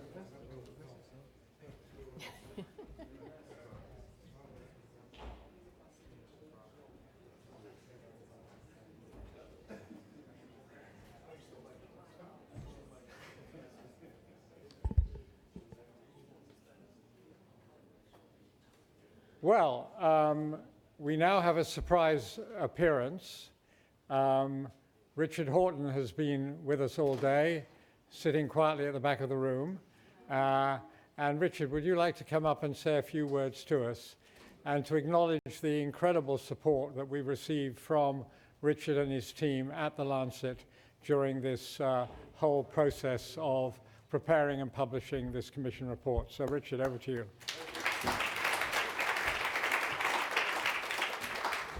Thanks so much, Richard. Too many Richards here. I want to thank you, Richard. I want to thank Beck and all the commissioners and the Lancet team. We live in an age of optimism, don't we? A bit of oomph, and we'll make it over the line. We've heard that. Except there's a problem, and the problem is that unless we have a strategy, and unless we set some clear objectives and we have an operational plan, then whatever we claim we want to achieve isn't going to work. And this Commission delivers. It delivers on a strategy, it delivers on those objectives, and it delivers on that operational plan, and is a brilliant piece of work, and I want to thank Richard for that. But I do have 5 observations to make.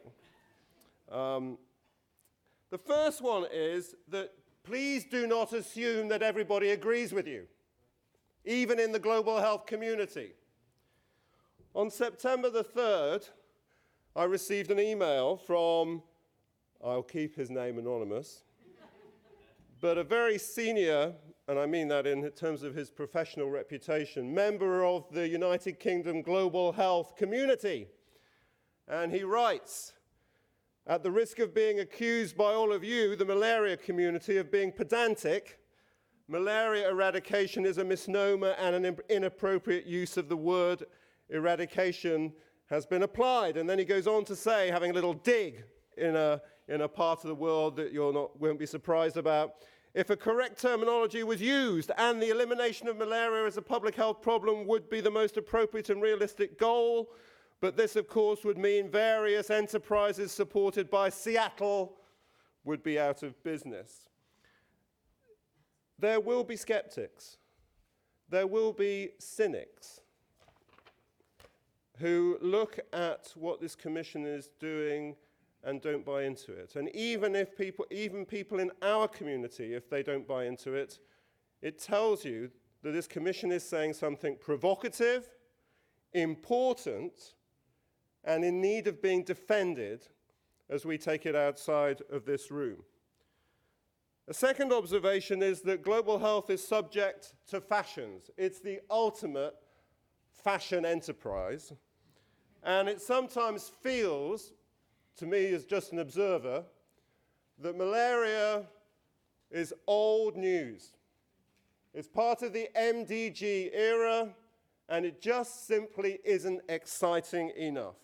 We're in the SDG era, and everything now has to have universal health coverage attached to it, and the $3 billion is the ultimate expression of that from Geneva. Of course, it's a false dichotomy. It's not one or the other, but we have to articulate a very powerful argument that universal health coverage, as important as health system strengthening and primary health care are, will not be achieved without investing in critical vertical health programs, and vertical health programs will not be sustainable unless we achieve universal health coverage. We have to adapt our messages to the prevailing political context. Which leads me on to my third observation, which is that malaria eradication is not simply a technical exercise, and you heard one panel dedicated to that today. It is a political challenge, and it's not a political challenge at the level of ministers of health. It is a political challenge at the level of heads of state. Now, I'm very sad because heads of state may not read the Lancet. I have to admit it. I doubt that there's one head of state of 190-odd countries in the world who's a subscriber to the Lancet. So, what are we going to do about it? What is our political response to this commission? How do we take its findings and not just present it at the World Health Assembly, as important as that is, but take it to the doors of presidents and prime ministers? I remember in the days when Jens Stoltenberg was Prime Minister of Norway, and there was a lot of talk about, was Norway going to invest in MDG4, MDG5, Gavi? Torry Goodall had his office literally 15 meters from Prime Minister Stoltenberg's office, on the same floor, in the Prime Minister's building in Oslo. And when Torry Goodall had an interesting paper in the Lancet, he could take it down the corridor, talk to Jens Stoltenberg and say, we need to invest in Gavi, we need to invest in child mortality reduction, or whatever the objective was. Who is our Torry Goodall in 190, well, it's not 196, but in the key countries of the world that we want to target for malaria eradication? Who is the person who is the key technical advisor to a head of state? We need to map that. We need to map those individuals and target them with precision. A fourth observation. The word eradication implies a destination. We reach a point where we have eradicated malaria. But we know that that's not the case. what we are engaged in is a permanent struggle, a permanent political struggle to defeat malaria. And the way we are going to achieve that is not just by mobilizing heads of state, but by infusing energy within a global civil society movement. We need more anger, we need more activism, and we need more social action. And I don't see that in the malaria community currently. And my final observation is around accountability, which is a word that has been mentioned several times this afternoon. Unfortunately, the phrase mutual accountability was used at one point. Mutual accountability just means mutual admiration. It just means that one country looks at another and praises each other, pats each other on the back and thinks they're doing a good job. Accountability is independent accountability, where you have an extra-governmental process, where you monitor independently across a set of indicators, disaggregated for equity, monitor those indicators over time, then create a transparent, participatory, quasi-democratic process that includes government to hold everybody accountable for their promises and commitment, and then you do something about it. And that three-step process of monitoring, review, and action is what independent accountability is. Where is the independent accountability process in countries and globally for achieving malaria eradication? Which brings me to my very final point, and that is the promise of this commission. Today, and in all the other launches, is just the end of the beginning.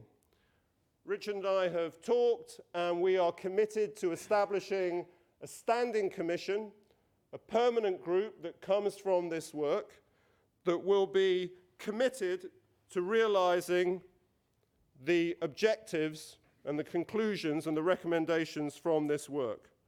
We want to use science and evidence in this commission as a convening point to align our objectives, to change the conversation around universal health coverage, to increase, to accelerate political commitment, to give energy to civil society, and to strengthen independent accountability.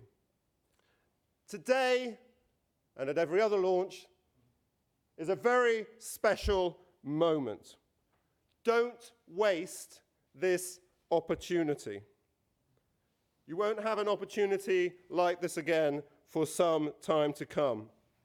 Seize the prize that the Commission offers, and let's make its vision a reality, because we can. Thanks.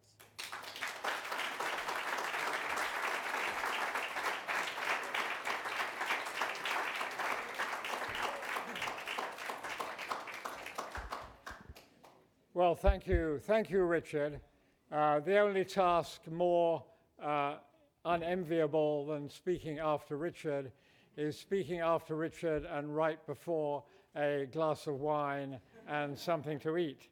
So I will be very brief. Firstly, what will the Commission now do? Two things are clear. We will continue with our program of events around the world to disseminate, discuss, and debate the findings of the Commission. We did it in Geneva on Monday, London today, Washington next Wednesday, and so on. There are about 10 events already scheduled around the world, and they will help get the word out. They will help raise understanding of what the Commission has recommended and why, and they will generate an important debate about the merits and demerits of the Commission's recommendations. So we're committed to doing that, and I invite everyone here, if you have ideas about events that you're involved with, where a couple of hours on the Commission would fit in as part of the program, please get in touch. We are happy to support as best we are able ideas for Commission dissemination that you bring to us. Secondly, as Richard just mentioned, we will be working on the formation of a standing commission, and defining a role for that standing commission so the evidence base, the scientific dialogue can continue and we can continue to move the process forward. Secondly, we seek global commitment. Countries have committed and set dates. Regions have committed and set dates, but the global organizations have not yet committed and set dates. So we will be calling on WHO, RBM, PMI, the Global Fund, and others to actually think this through and commit to eradication by 2050, and as appropriate, revisit their policies and strategies and priorities to make sure that their contribution to that goal is optimized. Thirdly, we need a roadmap. It should be a bottom-up process. It should start with countries and aggregate to regions and aggregate to the world. It needs to be detailed, and it needs to be constantly discussed and revised in the light of new evidence and in the light of progress. Fourthly, as a number of people have emphasized, and the Commission strongly endorses this, we need a focus immediately on high transmission areas. And we need to demonstrate at scale that by applying innovation in software, innovation in the use of hardware, extra funds where required, and strengthen leadership and accountability, that we can do what Zambia has done, that we can do what the Tororo district in Uganda has done, and bring hollow endemic malaria down to extremely low levels at reasonable cost and sustain it. We need to show that, and we need to show that in the next few years. Everybody under the age of 40, please raise their hands. Right up, under the age of 40. Wow, right up. That's half the audience. That's half the audience. My hand should be firmly down, I'm sorry. That was another question, who feels under 40?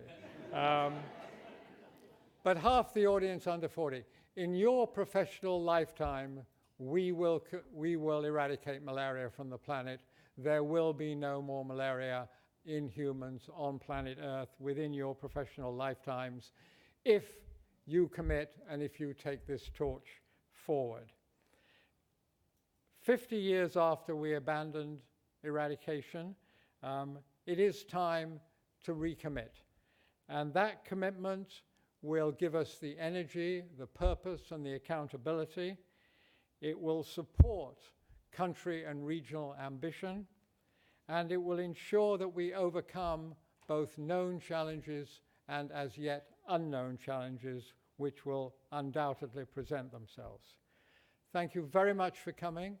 Thank you for your contributions today and over the next few years. And now please join us at a reception and some food outside this room. Thank you all very much indeed.